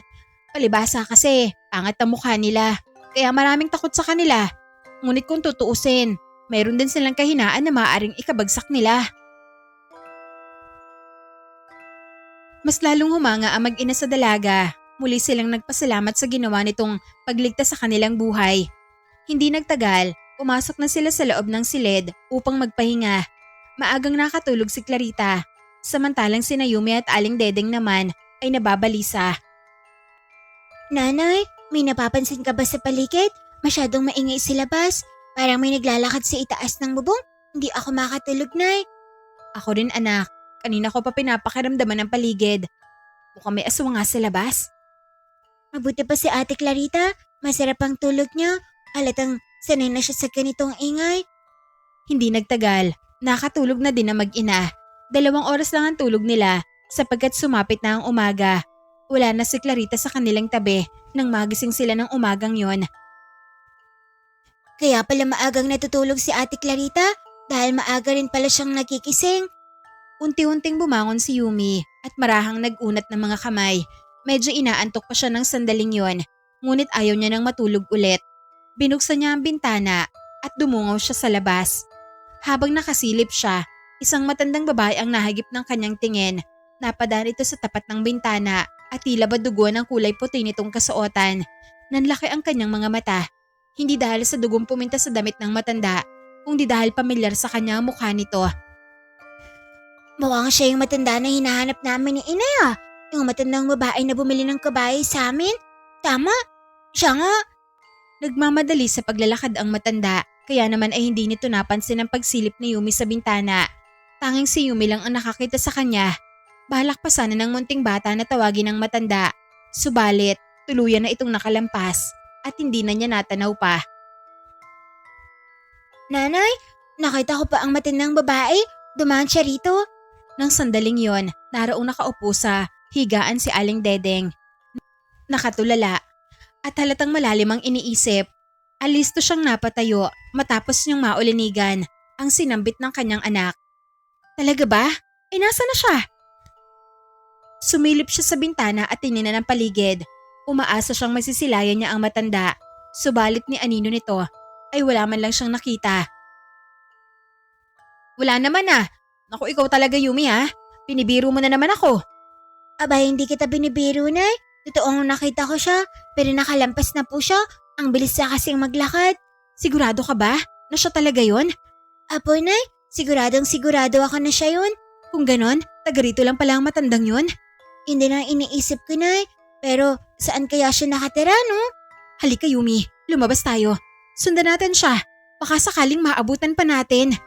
Mabilis na tumakbo ang dalawa patungo sa labas ng bahay. Habang walang kamalay-malay si Clarita. Tinahak nila ang landas kung saan lumiko ang matanda. Nagbabaka sakali sila na makita nila ito. Ngunit kahit bakas ng mga yapak nito ay wala man lang silang natagpuan. Wala na. Tuluyan na talaga nakalayo ang matanda ngayon. Maglakad-lakad pa tayo. Baka sakaling makita natin siya anak. Napatingin si Yumi sa kanilang paligid. Wala siyang makitang ibang bahay. Pawang matatayog na punong kahoy lamang ang nakapaligid sa kanila. Tahimik ang buong lugar, ngunit hindi yun nakakapagpagaan ng pakaramdam. Sa halip, lalo siyang kinakabahan. Pakiramdam niya ay may mga matang lihim na nagmamasid sa kanila mula sa likod ng mga puno. Kinakabahan ako, Nay. Bumalik na lang tayo. Huwag na tayo magtagal dito. Sabi kasi ni Ate Clarita, delikado raw sa labas. Baka imbes na mahanap natin si Yuri, ay malagay pa sa panganib ang buhay po natin. O sige, babalik na lang tayo anak. Hindi na nagtagal pa ang mag-ina sa lugar na yon. Tinahak nila ang daan pabalik sa bahay ng dalaga.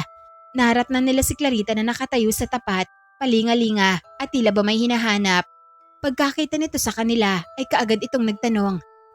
"Saan kayo galing?" Ate Clarita, nakita ko pang dumaan kanina sa bintana ang matandang hinahanap namin.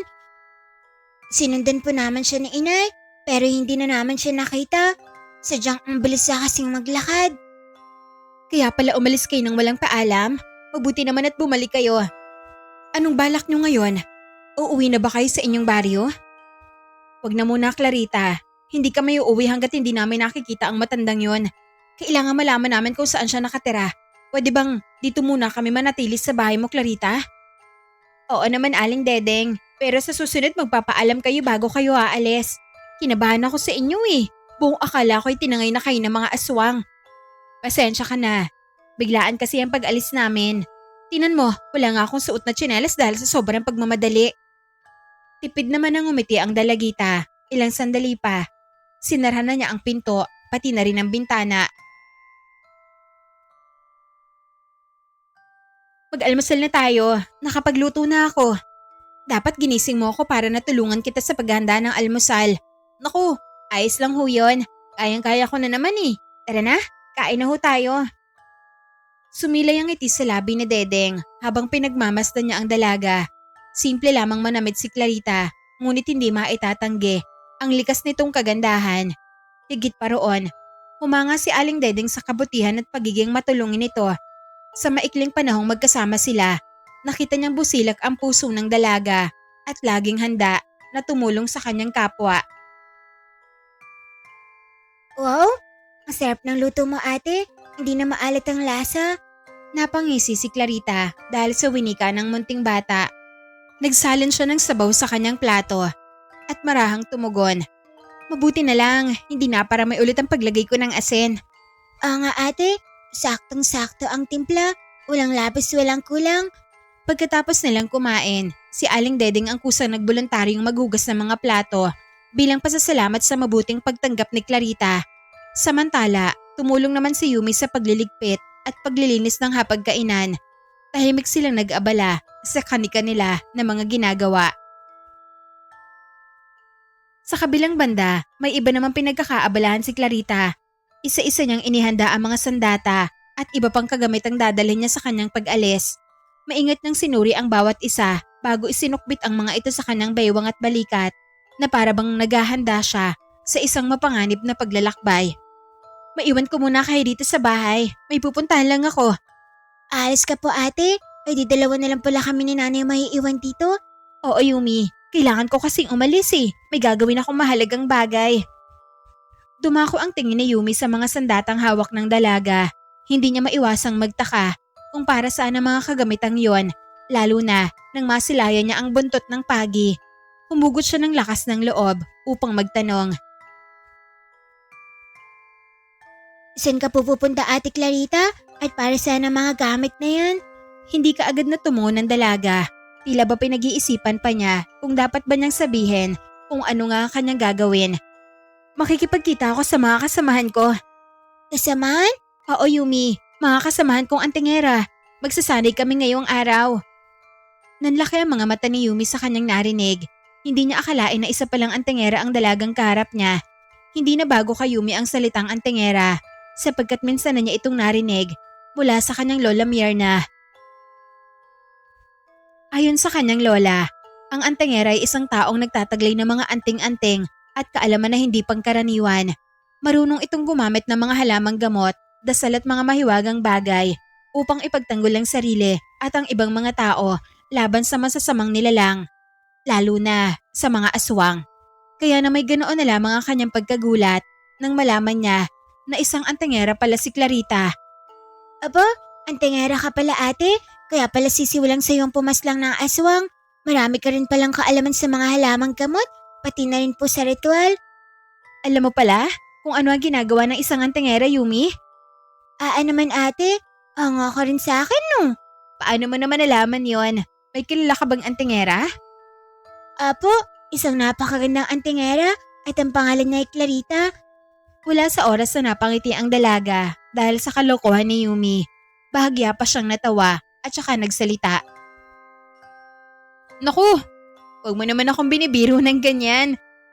Napangiti na rin si Aling Dedeng habang pinagmamasdan niya ang dalawa. Kahit saglit lang napawi ang bigat ng kanilang nararamdaman, napalitan ito ng magaan na usapan at munting tawanan na matagal na rin nila na hindi nararanasan. Ayun, napangiti na rin pati ang nanay mo dahil sa kalokohan mo, Yumi. Pero seryosong usapan, paano ka nagkaroon ng ideya patungkol sa mga antingera? Naikwento lang po sa akin ng lola kong maingay.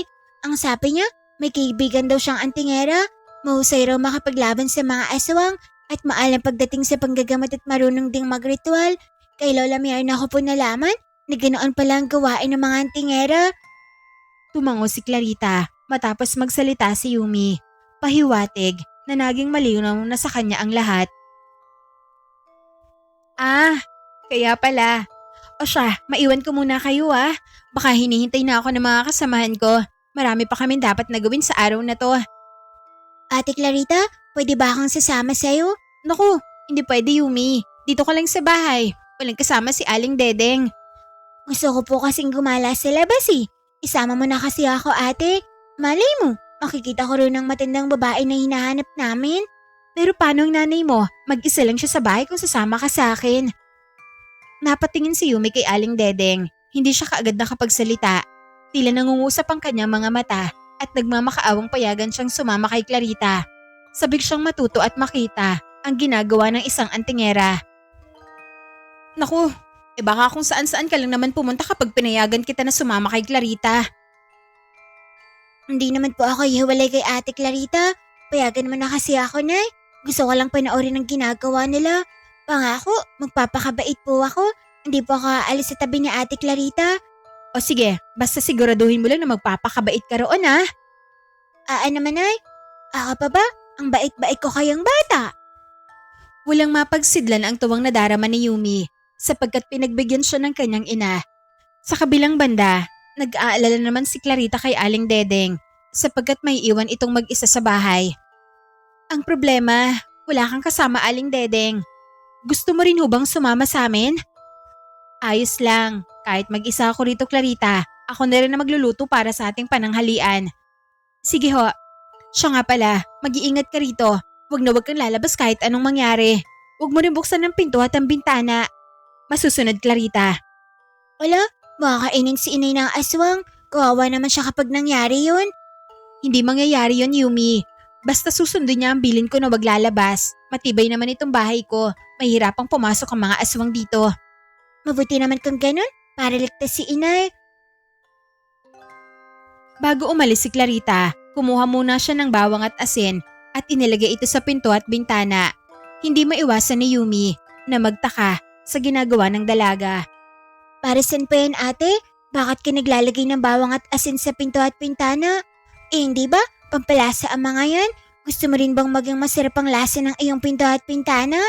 Aba, hindi itong pampalasa Yumi. Kontra ito sa aswang. Ano ka ba? Talaga po? Ibig sabihin, takot pala sa bawang at asin ng mga aswang?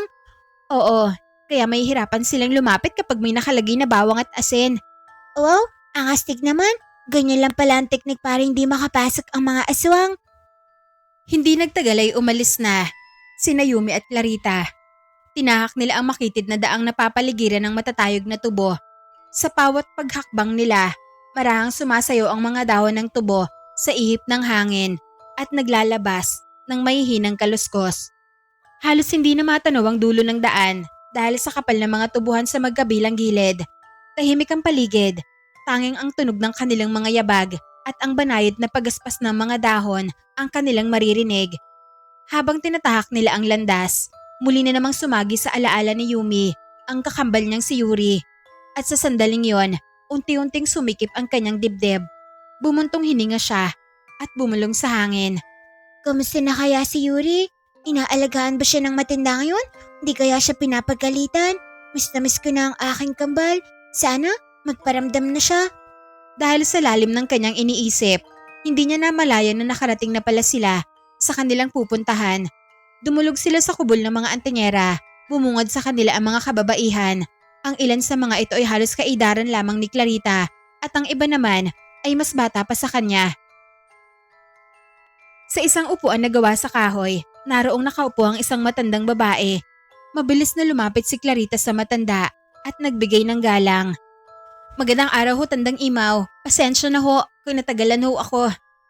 May nakasukbit na patalim sa baywang ni Tandang Imaw. Kapansin-pansin din ang suot ng medalyon na wari bang may taglay na kapangyarihan. Tumingin na matanda kay Yumi at kapag kuwan ay nagsalita. Sino ang batang ito, Clarita? Ngayon ko lang siya nakita. Siya ho si Yumi, Tandang Imaw. Hindi ho siya taga rito. Pinatuloy ko lang siya sa aking tahanan sapagkat naliligaw sila sa ating baryo. Kasama ang kanyang ina. Hinahanap kasi nila ang nawawala niyang kakambal. Gusto niyang sumama sa akin kaya isinama ko na lang ho siya. Ganun ba? Hindi mo pala lubusang kakilala ang batang ito. Napako ang tingin ni Tandang Imaw kay Yumi. Tinignan niya ang bata mula ulo hanggang paa. Tahimik naman na nakatayo si Yumi habang nagtatagpo ang kanilang tingin. Bakit ganyan po kayo kumakatingin sa akin, Lola? Ayaw niyo po ba sa akin? Huwag ka mag-alala. Isa po ako mabait na bata. Hindi ko sinabing ayaw ko sa'yo. May nais lang ako malaman. Kinuha ni Tandang Imaw ang isang perasong bawang sa loob ng maliit na garapon na nasa kanyang tabi. Hawakan mo ang bawang na ito. Kung iniisip niyo ho na aswang ang batang ito, ako na ho ang magsasabi sa inyo, Tandang Imaw. Hindi ho aswang si Yumi. Ano ko? Iniisip mo palang aswang ako, Tandang Imaw? Abay, hindi ako aswang ha? At para maniwala ka, akin na po ang hawak mong bawang. Kinuha ni Yumi ang isang perasong bawang mula sa kamay ng matanda at nginuya ito. Laking gulat ni Tandang Imaw sa kanyang ginawa. Samantalang, bahagya namang natawa si Clarita habang pinapanood niya ang ginagawa ni Yumi. Ang kulit mo talagang bata ka? Kainin mo ba naman talaga ang bawang? Siyempre, para maniwala si Tandang Imaw na hindi nga ako aswang. At masarap nga ang bawang eh. Maging ang matanda ay natawa na rin sa kalokohan ni Yumi. Oo na, naniniwala na ako na hindi ka nga aswang. Pasensya na, naninigurado lang ako. Marami kasing aswang sa baryong to, kaya hindi ako basta nagtitiwala sa mga estranghera. Ayos lang po, Lola. Naiintindihan ko naman po. Ipinakilala rin ni Clarita si Yumi sa iba pa niyang mga kasamahan. Magiliw naman siyang tinanggap ng mga ito. Pagkaraan ng ilang minuto, nagsimula na ang pagsasanay ng mga dalagita na nais maging antingera. Sina Clarita at ang dalawa pa niyang kasamahan ang nagsilbing tagapagsanay. Isa-isa nilang itinuro ang tamang paghawak ng sandata at ang wasto na paraan ng pakikipaglaban. Sa kabilang banda, tahimik namang nakaupo si Tandang Imaw. Tahimik niyang pinagmamasdan ang mga nagsasanay at ang paraan ng pagtuturo ng tatlong antingera. Samantala sa isang sulok ay nakaupo si Yumi. Hindi niya maialis ang tingin kay Clarita habang abala itong nagtuturo. Mabilis ang kilos ng dalaga, ngunit maingat ang bawat galaw. Hindi rin ito nagsasawang ulitin ang mga hakbang sa tuwing may nahihirapan. Mahusay talaga makipaglaban si Ate Clarita. Sa tatlong tagapagsanay sa kanya ako napapahanga. Ang angas ng datingan niya, tapos ang liksi niya rin kumilos. Hindi na malaya ni Yumi na napapapalakpak na pala siya habang pinapanood niya si Clarita. Napapangiti siya sa tuwing nakikita niyang matyagang itinutuwid ng dalaga ang maling galaw ng mga nagsasanay. Bukod sa pagiging mahusay, matalas din ang mga mata ni Clarita. Kaagad niyang napapansin ang bawat pagkakamali at agad niya itong itinuturo sa paraan na hindi nakakatakot. Ang bait talaga ng babae niya.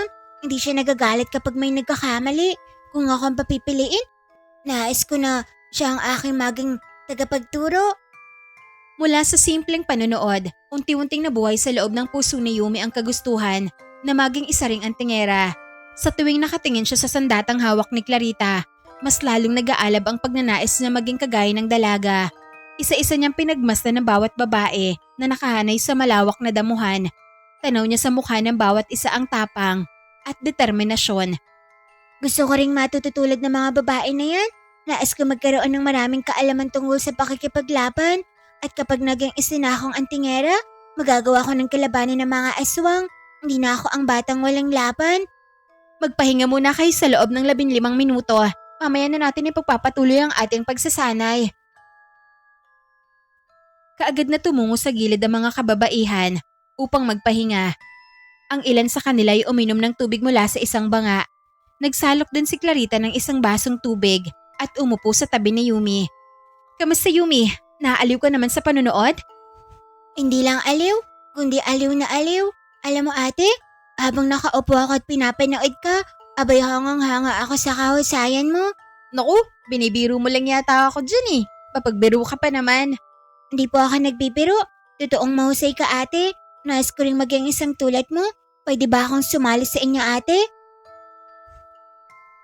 Nabigla ang dalaga sa tanong ng munting bata.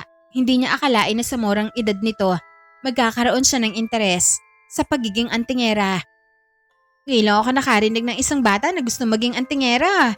Sigurado ka ba sa desisyon mo? Baka mamaya, biglang magbago ang isip mo. Apa ate Clarita, sigurado po ako. Gusto kong maging tulad mo para hindi kami apayin ng mga aswang. Ang kaso, baka hindi ka papayagan ni Aling Dedeng. Papayagin ate. Ang sabi niya sa akin nun, suportado niya raw ako sa anumang gusto ko. Pero mas mabuti pa rin hingin mo muna ang pahintulot niya. Hindi ako papayag kapag hindi rin pumayag ang iyong ina. Napakamot si Yumi sa kanyang ulo. Sabik na sabik siya na sumali ng mga oras na yon. Sige, magpapaalam mo na kay inay. Pero sigurado naman akong papayag siya. Nang sumapit ang hapon, nagsiuwian na ang lahat. Magkasamang tinahak ni Yumi at Clarita ang makitid na daan pa uwi. Habang naglalakad, hindi sila nauubusan ng kwentuhan. Paminsan-minsan ay nagbibiruan pa sila dahilan upang mapuno ng tawanan ang kanilang paglalakbay. Ngunit biglang naputol ang kanilang masayang usapan. Mula sa unahan, isang nilalang ang dahan-dahan na lumabas at humarang sa makitid na daan. Isa itong aswang. Nakatitig ito sa dalawa na parabang matagal na silang hinihintay. Ate, may aswang. Alistong napaatras si Yumi. Takot na takot siya sa nilalang. Rinig na rinig niya ang malakas na tibok ng kanyang puso. Nawari bang may mga kabayong nagtatakbuhan sa loob ng kanyang dibdib. Nangangatog ang kanyang mga tuhod at nanlalamig ang kanyang mga kamay. Hindi niya halos maigalaw ang kanyang katawan sa tindi ng takot. Sa kabilang banda, kalmado lamang na nakatayo si Clarita. Mahigpit niyang hawak ang kanyang sandata habang nakatitig sa aswang. Wala man lang bakas ng takot sa kanyang mukha.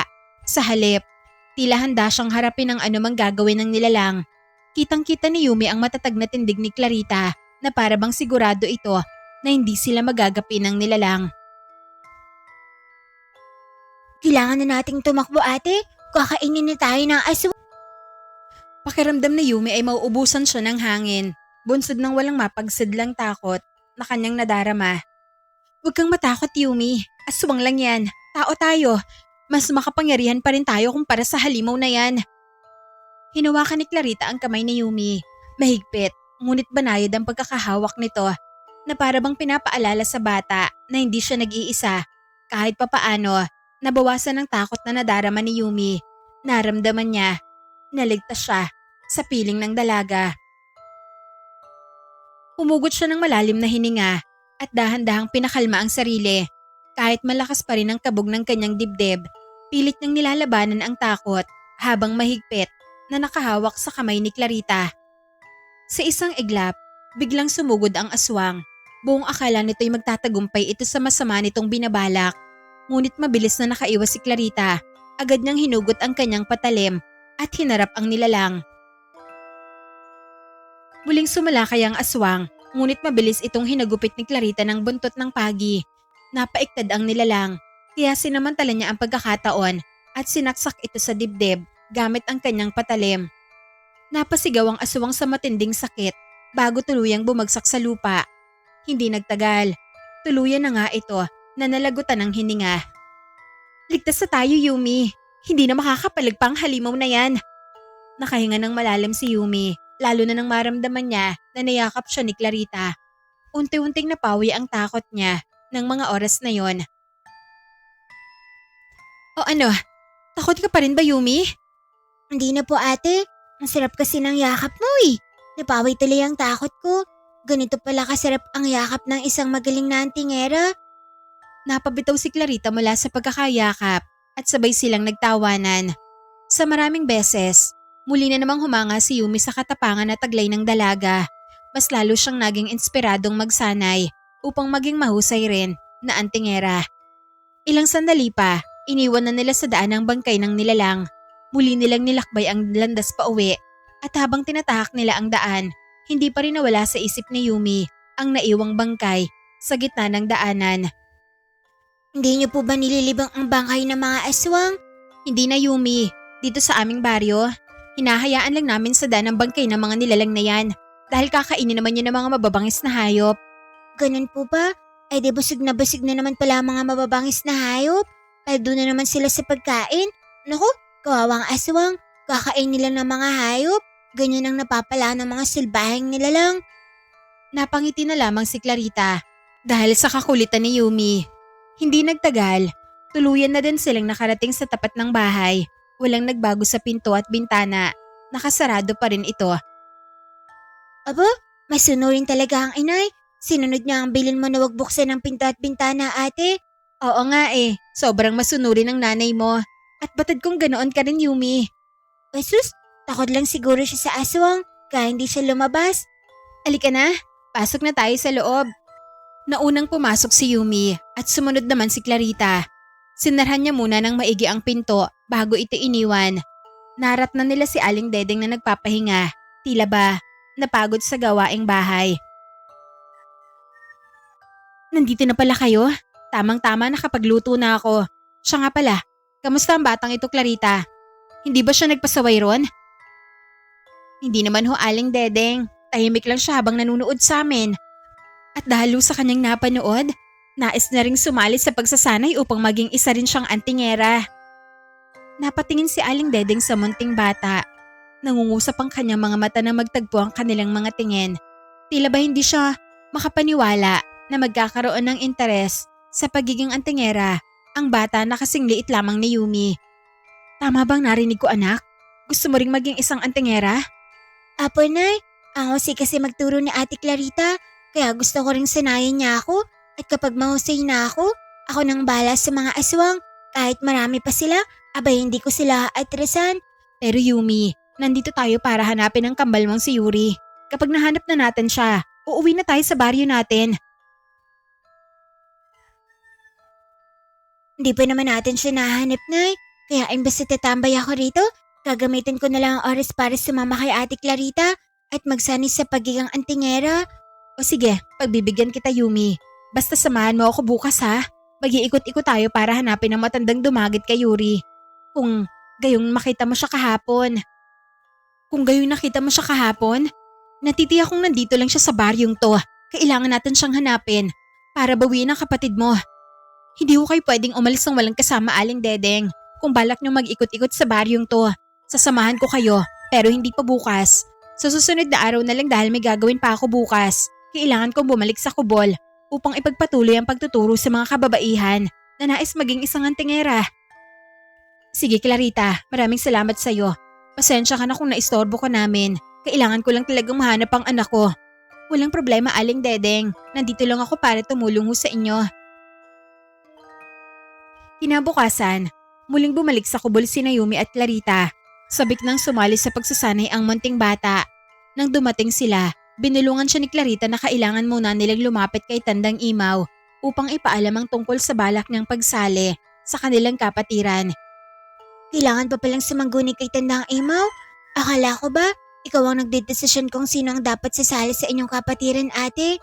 Si Tandang Imaw ang pinakamahusay sa aming lahat. Siya rin ang nagtatag ng aming samahan. Malaki ang ambag niya sa buhay ko sapagkat siya ang dahilan kung bakit naging isa akong ganap na antingera. Talaga po ba, ate? Hindi ko alam na isa rin pala siyang mahusay na antingera.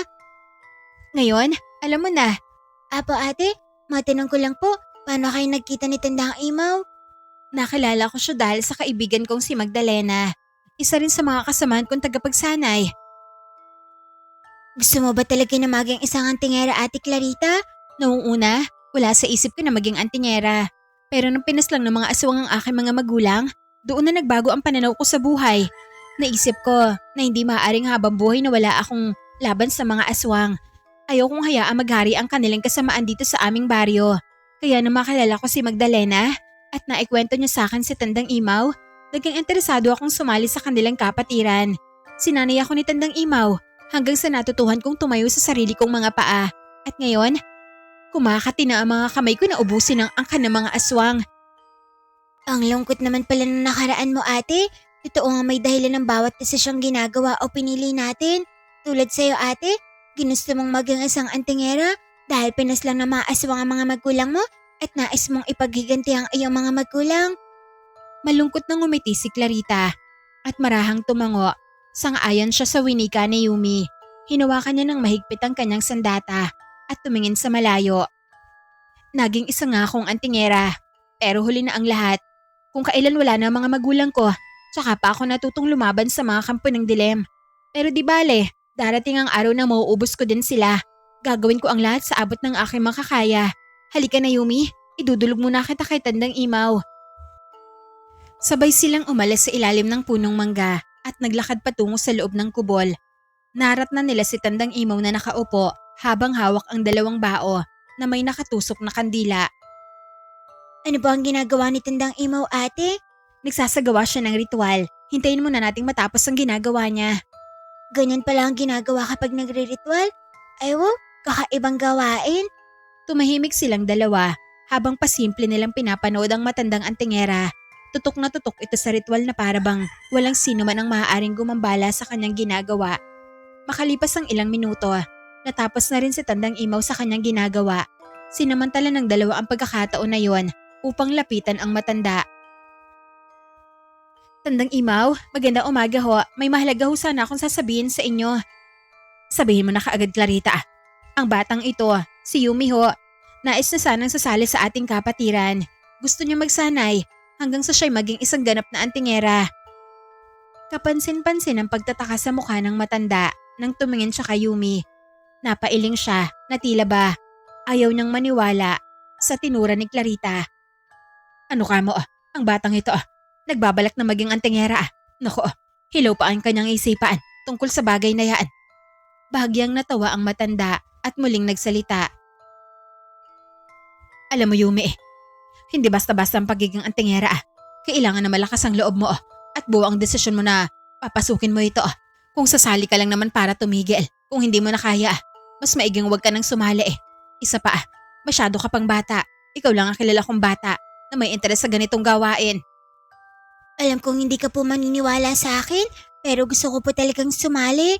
Wala akong balak na sumuko. Patutinayan ko po sa inyo na may kakayahan din ako na bilang maging isang mahusay na antingera kahit na bata po ako. Tila hinahamon mo yata ako.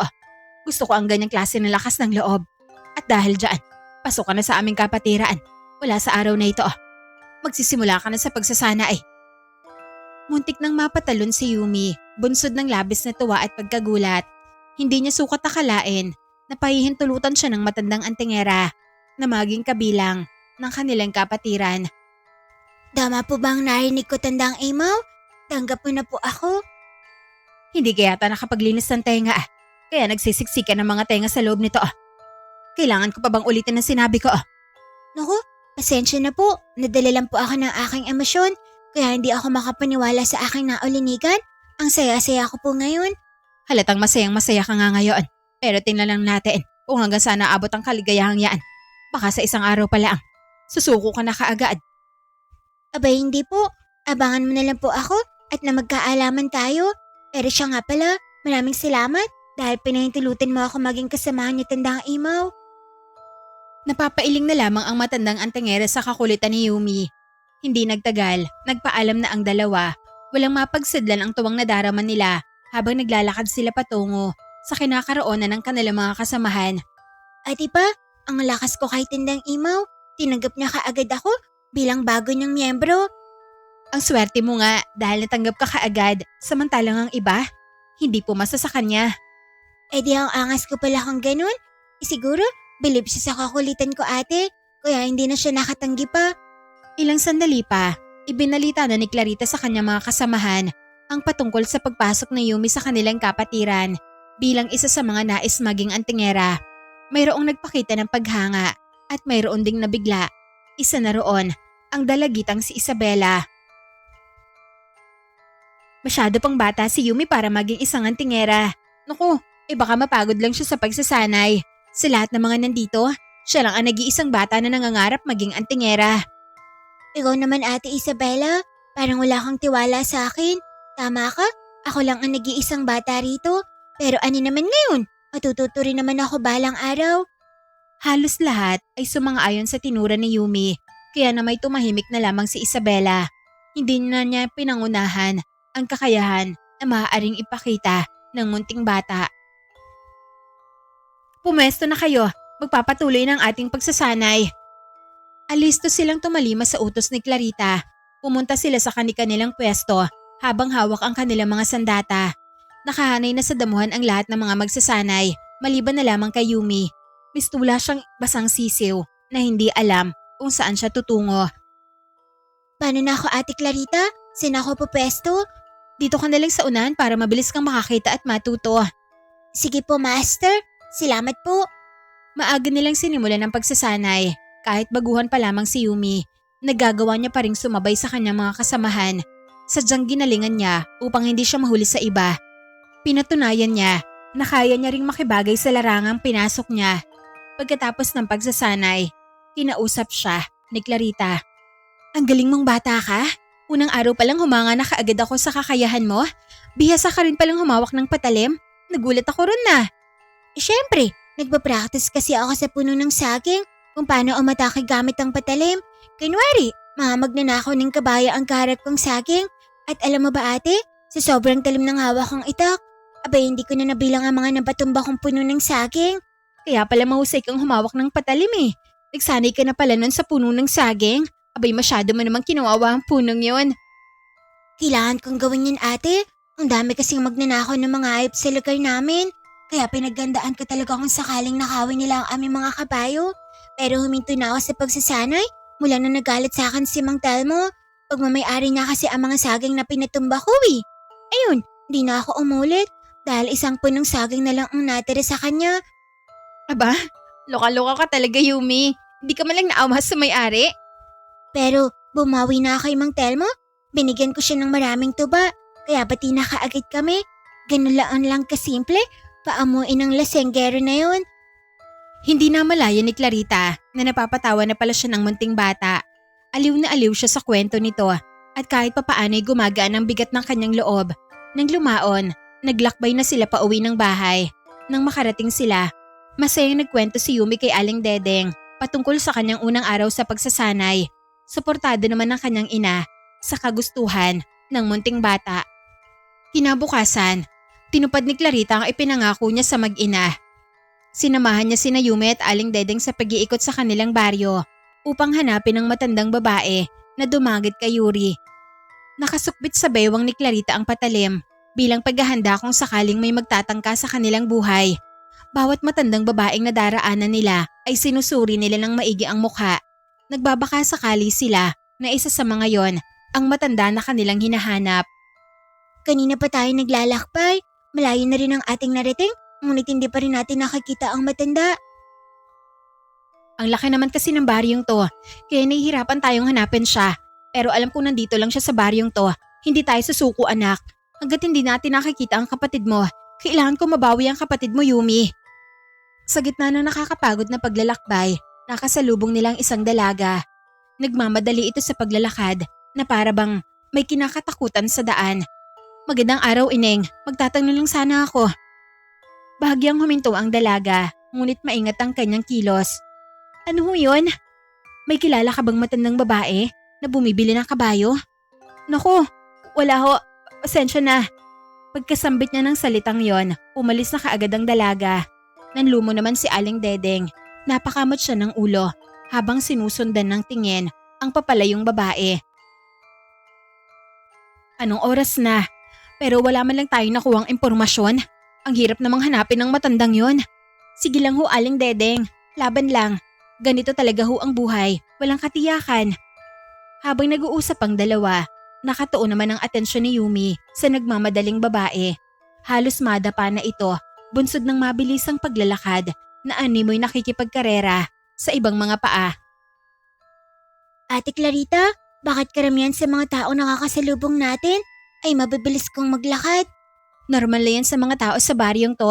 Mabilis talaga sila maglakad. Sapagkat batid nilang mapanganib sa daan, nag-iingat lang sila. Kaya ganoon sila kabilis lumakad. Tango lamang ang itinugon ni Yumi. Sapat na yon upang ipabatid na nauunawaan niya ang ipinaliwanag ni Clarita. Nagpatuloy sila sa pagtatanong-tanong, ngunit hindi sila nakatanggap ng impormasyon hinggil sa kinakaroonan ng matanda at ni Yuri. Sa haba ng kanilang nilakbay, nakaramdam sila ng pagod. Nang lumaon, napagpasyahan nila na umuwi na lamang. Makalipas ang maraming araw, mas lalong naging mabigat para kay Aling Dedeng ang nangyari. Labis na siyang nangungulila kay Yuri. Sabik na siyang makita at mahagkan ang kanyang minamahal na anak. Sa kabilang dako, patuloy namang nagsanay si Yumi bilang isang maging antingera. Kasakasama niya si Clarita sa tuwing pumupunta siya ng kubol. Pinagbubuti niya ang pagsasanay upang maging isang ganap na antingera. Inaaliw niya lang ang sarili sa pamamagitan ng pagsasanay upang mabawasan ang pangungulila niya sa nawawalang kambal. Yumi, pinapatawag ka ni Tandang Imaw. Pumasok ka na raw sa kanyang kubol. Bakit? Ano bang kailangan niya po sa kagandahan ko, ate? Naku, batang to. Huwag ka na magtanong pa. Pumunta ka na lang sa kanya. Sige po, eto na, pupunta na. Tumayo si Yumi at pinihit ang landas patungo sa loob ng kubol. Naharap na niya naghihintay sa kanya ang matandang antingera. Nagbigay galang siya at saka nagtanong. Pinatawag mo raw po ako, Tandang Imaw? Halika, maupo ka Yumi. Ano po ba ang ating gagawin, Tandang Imaw? Ituturo ko sa iyo ang bisa ng bawat halamang gamot. Nakikita mo ba ang mga ito? Tumambad kay Yumi ang sari-saring halamang gamot na nasa tabi ng matandang antingera. Wala sa oras na gumuhit ang ngiti sa kanyang labi. Wow, ang dami naman po niyang Tandang Imaw. Marami nga ito. Bawat halamang gamot na nakikita mo ay may kanya-kanyang bisa. Tuturuan kita kung paano manggamot ang sugat na hindi lang likha ng patalim, kundi pati na rin ang kagat ng aswang at mga mababangis na hayop. Talaga po ba? Tuturuan niyo ko? Pero Tandang Imaw, bakit ako lang? Marami sa amin na nagnanais matutong manggamot. Kaya kita pinatawag dahil unang araw pala ng pagsasana ay nakitaan na kaagad kita ng husay. Habang pinapanood kita, nasabi ko sa sarili ko na may potensyal ang batang ito kapag sasanayin ng husto. Hindi sapat na mahusay ka sa pakikipaglabaan. Kailangan na marunong ka rin manggamot. Kung ganon, maraming salamat. Dahil isa ako sa mga napili mong turuan kung paano manggamot. O ano, handa ka na bang matuto? Apo naman Tandang Imaw, lagi namang handa ang batang to. Sige na, magsimula na po tayo. Sa unang bahagi, ipinakilala muna ng matandang antingera kay Yumi ang tawag sa bawat halamang gamot. Ilan sa mga ito ay ang sambong, sambila, tsaang gubat at marami pang iba. Ang kasunod na ginawa ng matanda ay ipaniliwanag niya sa munting bata ang bisa ng bawat halamang gamot, kung kailan at paano ito gagamitin. Tahimik namang nakikinig ang munting bata. Bawat turo ni Tandang Imaw ay isinasa isip niya. Tinuruan din siya ng matanda kung paano magsagawa ng orasyon o ng ritual upang mas lalong maging mabisa ang kanyang panggagamot. Binigyan siya nito ng mga lumang papel na naglalaman ng mga salita na dapat niyang sambitin tuwing nag-oorasyon. Sa loob ng maraming araw na pagsasanay, marami nang natutuhan si Yumi. Hindi na siya mangmang sa larangan ng panggagamot. Alam niya rin kung paano depensahan ang kanyang sarili laban sa mga masasamang nilalang na maaaring magtangka sa kanyang buhay. Isang hapon, habang nagpapahinga siya sa kubol kasama sina Clarita at Tandang Imaw, biglang lumagitik ang pinto. Sabay silang napatingin sa pwesto na kinaroroonan nun. Ano yon? Bumungad sa kanila si Isabela. Hirap itong maglakad at halos hindi maipinta ang mukha. Kapansin-pansin ang malaking sugat sa kanyang leeg, pati na rin sa kanyang binti. Tila ba kinagat ito ng mabangis na hayop. Agarang napatayo si Clarita at lumapit kay Isabela. Isabela, napano ka? Tulungan niyo ako, Clarita. Sinalakay ako ng aswang. Nakaramdam ng awa si Clarita para kay Isabela. Sa kabilang banda, napailing naman si Tandang Imaw sa kanyang nalaman. Wari bang dismayado siya habang nakatingin kay Isabela. Tumayo siya at bahagyang lumapit sa sugatang dalaga. Ilang buwan na kayo nagsasanay, ngunit mukhang wala ka pa rin natututuhan, Isabela. Nagagawa ka pa rin lupigin ng isang aswang. Saan mo ba nilagang iyong natutuhan? Wala sa aming mga itinuturo. Paumanhin, Tandang Imaw. Hindi ko ginustong mangyari to. Sadyang hindi lang ako makapaghanda nang dumating ang aswang habang nagpapahangin ako sa ilalim ng puno. Sa susunod, maging alisto ka. Kahit saan ka magpunta, huwag mong kaligtaang magdala ng sandata. Masusunod ho, Tandang Imaw. Paumanhin ho. Alalayan mo siya, Clarita. Maingat na inalalayan ni Clarita si Isabela. Pinaupo niya ito sa papag. Tahimik naman nakatingin si Yumi. Ngunit sa loob niya ay hindi niya mapigilan na makaramdam ng awa sa dalaga. Yumi, gamutin mo ang sugat niya. Labis nang ikinagulat ang utos ng matanda. Namilog ang kanyang mga mata habang nakatingin kay Tandang Imaw. Ako po ang gagamit kay Ate Isabela. Sino pa ba? Ikaw lang naman ang inutusan ko. Ano pang hinihintay mo? Kumilos ka na. Pero, Tandang Imaw, Wala nang pero-pero. Gawin mo na ang utos ko, Yumi. Magtiwala ka sa sarili mo, kagaya ng pagtitiwala ko sa'yo. Tinuruan na kita kung paano manggamot at batid kong natuto ka mula sa aking itinuro sa'yo. sige po, bahala na si Batman. Wala na nagawa si Yumi, kundi sundin na lamang ang utos ng matandang antingera. Hindi siya sigurado kung magtatagumpay ba siya sa panggagamot, subalit pinili niyang gawin ang nararapat. Pinaghalo niya ang dagta at dinikdik na halamang gamot, saka ito inilagay sa nagdurugong sugat ni Isabela. Gumamit din siya ng langis na mula sa isang bote na may nakahalong sa lagubang na itim. Pinaniniwala ang kaya nitong sipsipin ang kamandag at sakit na likha ng kagat ng aswang. Bukod rito, hinaluan niya rin ang orasyon ng kanyang panggagamot na isa sa mga itinuro sa kanya ni Tandang Imaw. Ngunit habang ginagawa ni Yumi ang bagay na yon, hindi siya sigurado sa magiging kalalabasan nito. Nagulit na lamang siya nang maulinigan niya ang sunod-sunod na palakpak mula kina Clarita at Tandang Imaw.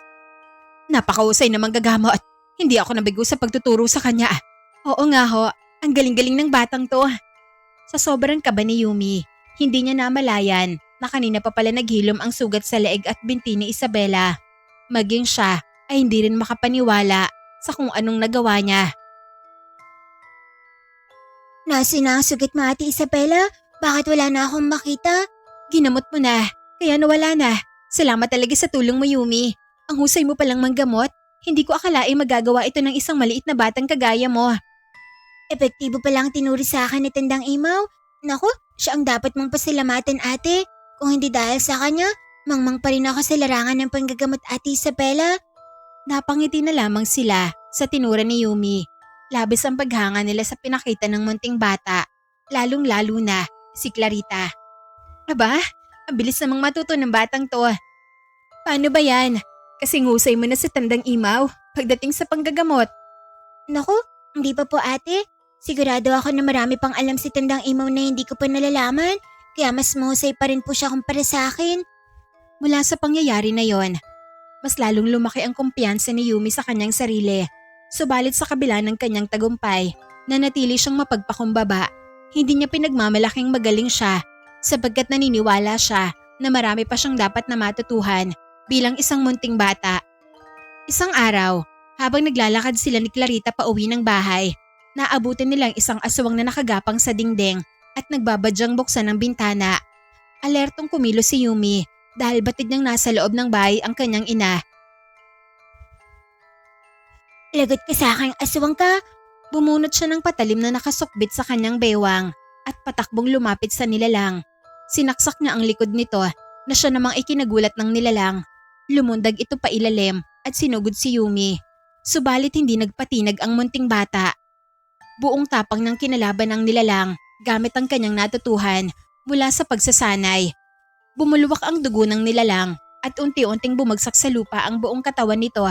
Nang lumaon, nalagutan ito ng hininga. Yay! Nagawa kong pumaslang ng aswang, Ate Clarita. Ibig sabihin, isa na akong ganap na antingera. Sumilay ang ngiti sa labi ng dalaga, hindi maitago ng kanyang mukha ang labis na paghanga sa katapangan na pinamalas ng bata na sinanay niya na gumamit ng dahas. Ganap ka na ngang antingera, Yumi. Pinahanga mo ako sa iyong nagawa. Maraming salamat, ate. Hindi ko akalaing magagawa ko rin pumaslang ng aswang. Dati, pangarap ko lang ito. Pero ngayon, nagawa ko na. Kakaiba ka talaga magturo, Ate Clarita. Tumatatak talaga sa isip. Iba ka rin turuan, Yumi. Mabilis makita ang resulta ng pagkatuto. Kapwa sila napangiti sa isa't isa. Hindi nagtagal. Hinila nila patungo sa bakanting lote ang bangkay ng aswang at hinayaan itong kainin ng mga mababangis na hayop. Pagkapasok nila sa loob ng bahay, kaagad na ibinalita ni Clarita kay Aling Dedeng ang patungkol sa kahusayan na naipamalas ni Yumi mula sa panggagamot patungo sa pagpaslang ng aswang. Natutuwa ako na unti-unti niya nang natutupad ang pangarap niyang maging isang antingera. Maraming salamat sa paggabay sa kanya, Clarita. Pero sa tingin ko, oras na para magpasalamat kami sa'yo. Uuwi na kami sa aming baryo. Nawawala na kasi ako ng pag-asang mahanap ang kambal niya. Nagtinginan sa isa't isa, sina Yumi at Clarita. Nanlumo sila sa winika ni Aling Dedeng. Hindi maitago sa mga mata nito ang pagod na kay tagal ng tiniis. Buhat nang mabigo silang mahanap si Yuri. Hindi ba tayo pwedeng uuwi, Nay? Para saan pa bang pananatili natin dito? Hindi naman natin nahanap ang kambal mo. Baka hinahanap na rin tayo ng ama mo. Ibig mong sabihin, pabayaan na lang natin si Yuri? Di ba, Nay? Ikaw na rin ang nagsabi na hindi tayo uuwi hanggat hindi natin kasama ang aking kakambal. Pero ano pa ba ang dapat nating gawin, anak?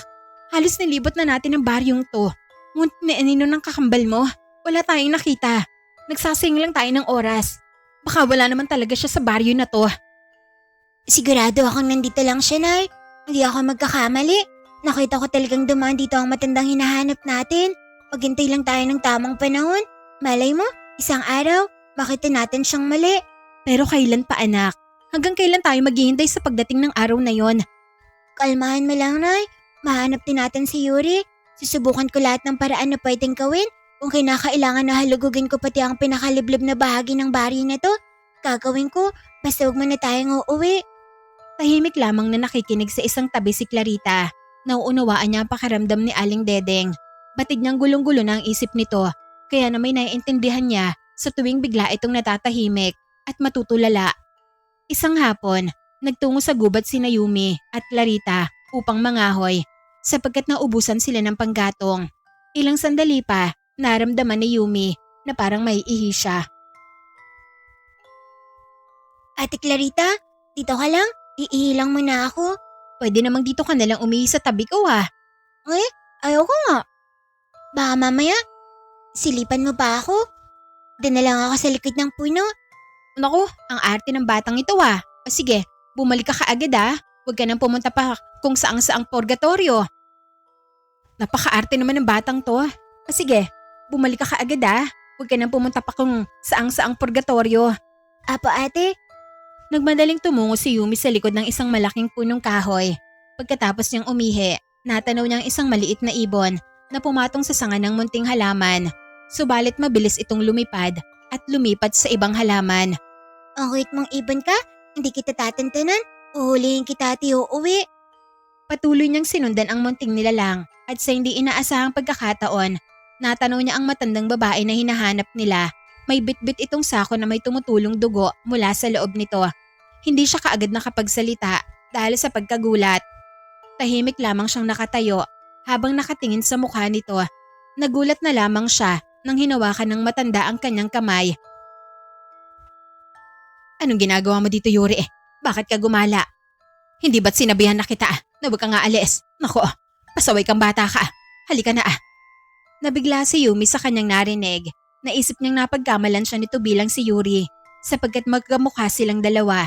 Sinamantala ni Yumi ang pagkakataon na yon upang sumama sa matanda para malaman niya ang tirahan nito at baka sakaling makita niya ang kanyang kambal. Hindi niya sinabi sa matanda na siya ay si Yumi at hindi si Yuri. Sumakay sila ng matanda sa kabayo.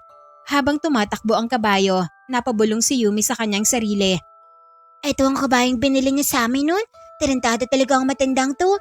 Hindi niya man lang binalik ang kambal ko. At ngayon, malalaman ko na kung nasaan si Yuri. Nagpatuloy sa pagtakbo ang kabayo. Dumaan ito sa magubat na daan. Walang makikitang kabahayan sa paligid. May hatid na kilabot ang simoy ng hangin. Ilang sandali pa, dumulog sila sa tapat ng isang mataas na pader. Gawa ito sa pinagpatong-patong na bato at mahirap wasakin. Hinatid siya ng matanda sa tapat ng pinto at binuksan ito gamit ang susi. Pumasok ka na sa loob, Yuri. Sa susunod, huwag ka nang umalis nang walang paalam. Tumango lamang si Yumi at pumasok na siya sa loob. Muling kinandado ng matanda ang pinto at nagsimula ng maglakad-lakad si Yumi.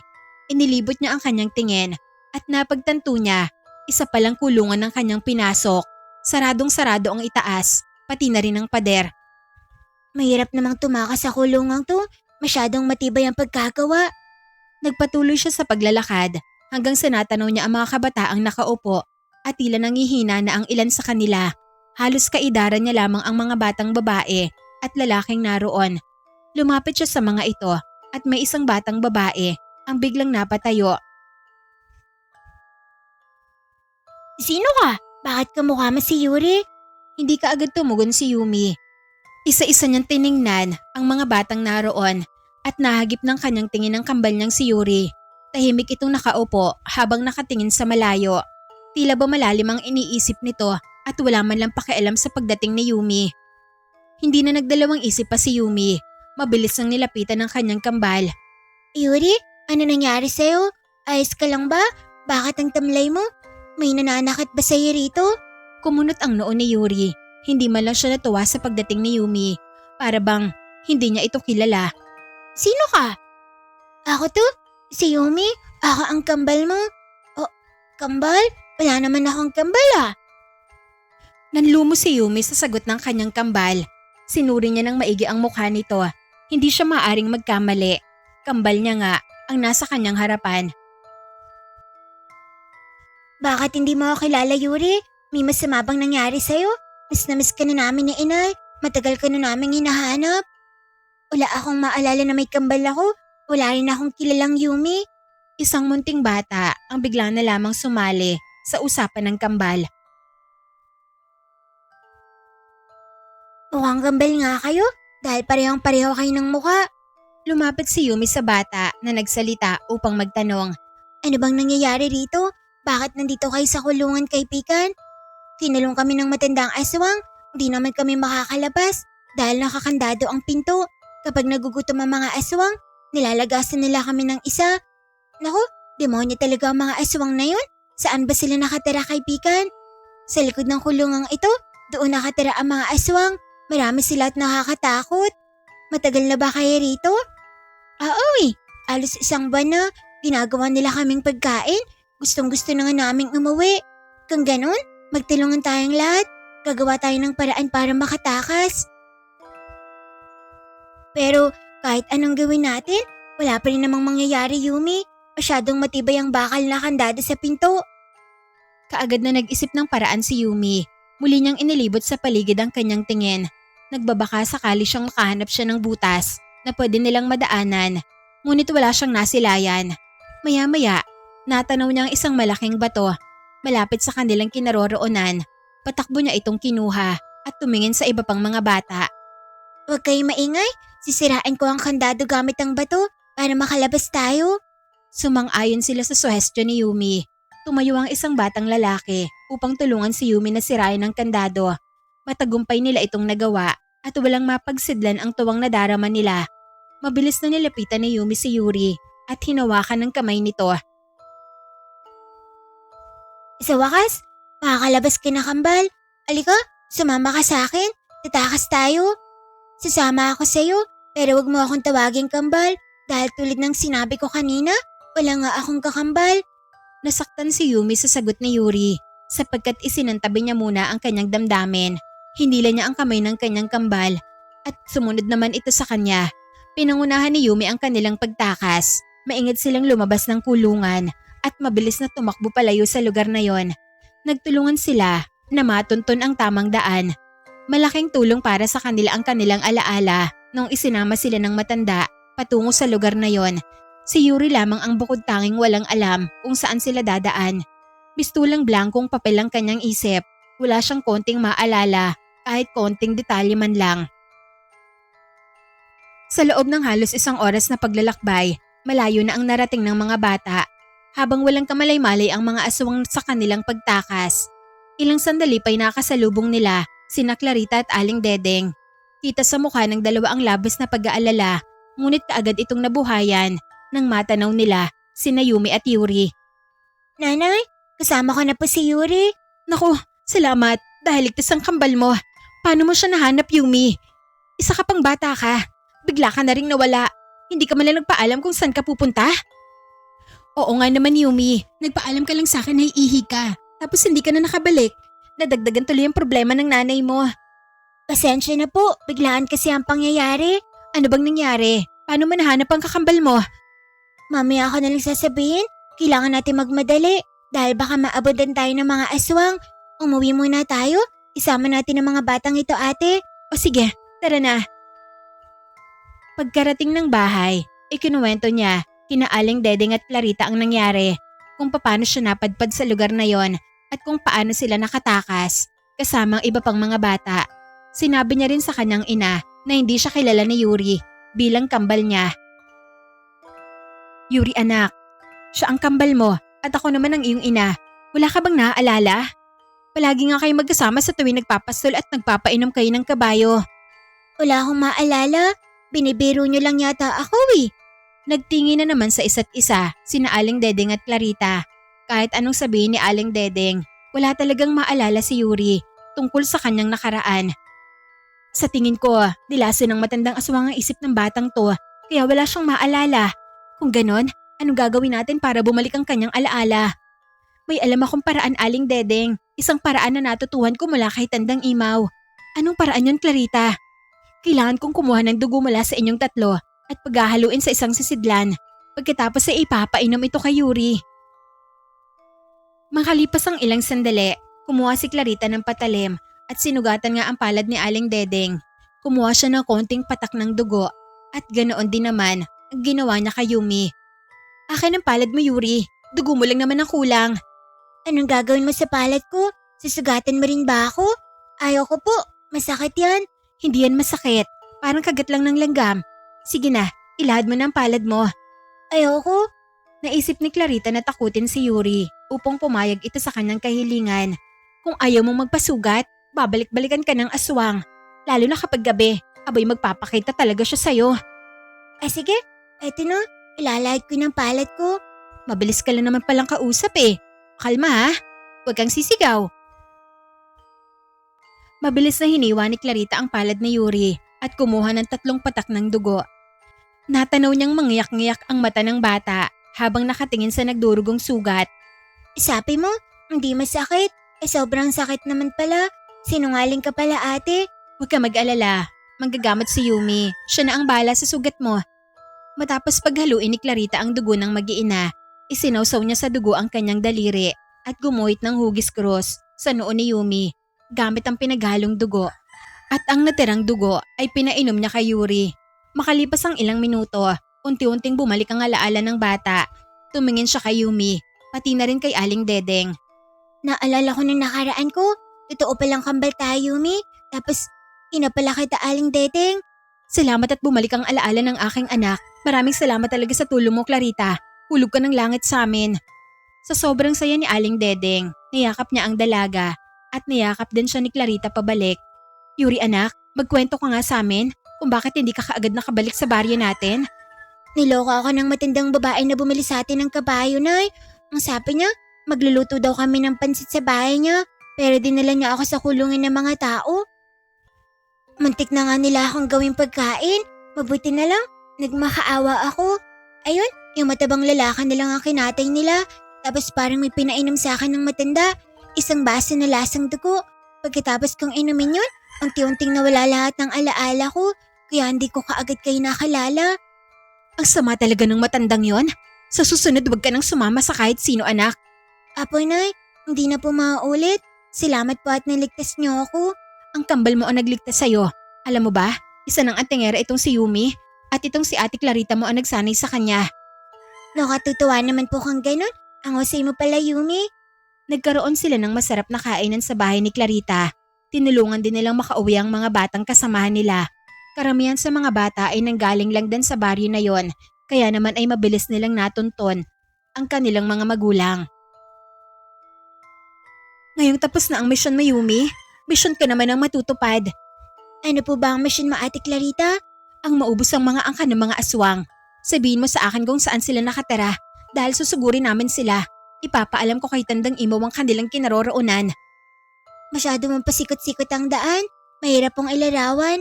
Ang mabuti pa, sasama na lang ako sa inyo. Tutulong din ako sa pakikipaglaban. Kami na ang bahala sa kanila, Yumi. Kayang-kaya na namin sila. Isama niyo na kasi ako, ate. Gusto ko lang makatulong sa inyo para maubos na ang mga angkan nila. O sige, dalin mo ang iyong mga sandata. Pupunta tayo sa kubol. Nagmadaling kinuha ni Yumi ang kanyang sandata at nagpaalam sina kina Yuri at Aling Dedeng.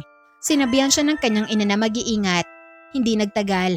Naglakbay na sila patungo sa kubol. Tandang Imaw, may hatid ho kaming balita sa'yo. Anong balita, Clarita? Ikalulugod ba yan ang buong samahan? Alam na ni Yumi ang pugad ng mga aswang.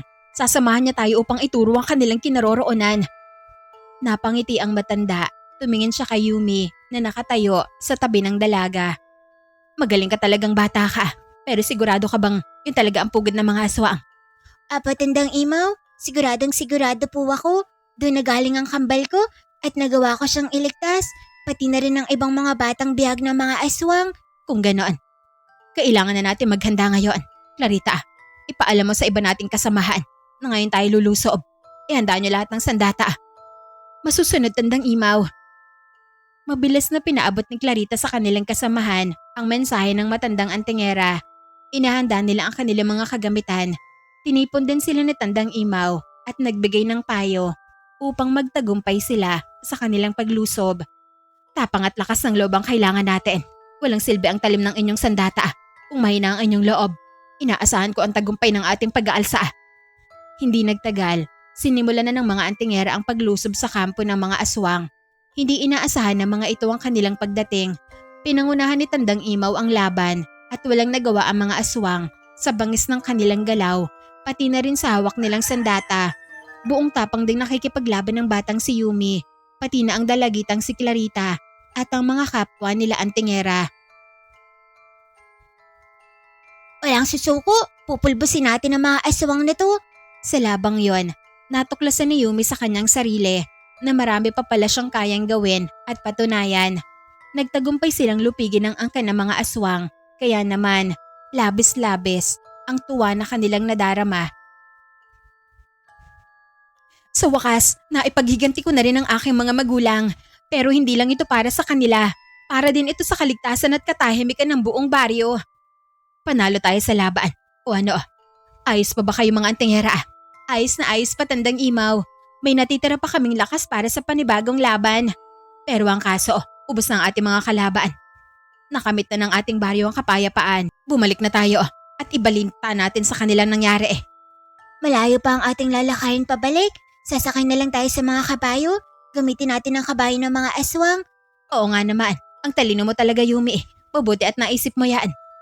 Masaya silang naglakbay pa uwi, sakay ng kabayo. Kaagad nilang ibinalita sa mga tao ang tungkol sa kanilang ginawa. Pagkaraan ng ilang araw, nagpaalam na si Yumi sa mga kasamahan niyang antingera sapagkat uuwi na sila sa kanilang baryo. Masaya ako na nakilala ka namin, kahit sa maikling sandali lang, Yumi. Salamat dahil naging mabuti kang kasamaan sa murang edad mo. Baunin mo palagi ang mga itinuro ko sa'yo. Mahal ka namin, Yumi. Ano ba yan? Parang maiiyak naman ako sa mensahe mo, Tandang Imaw. Maraming salamat po sa inyong lahat.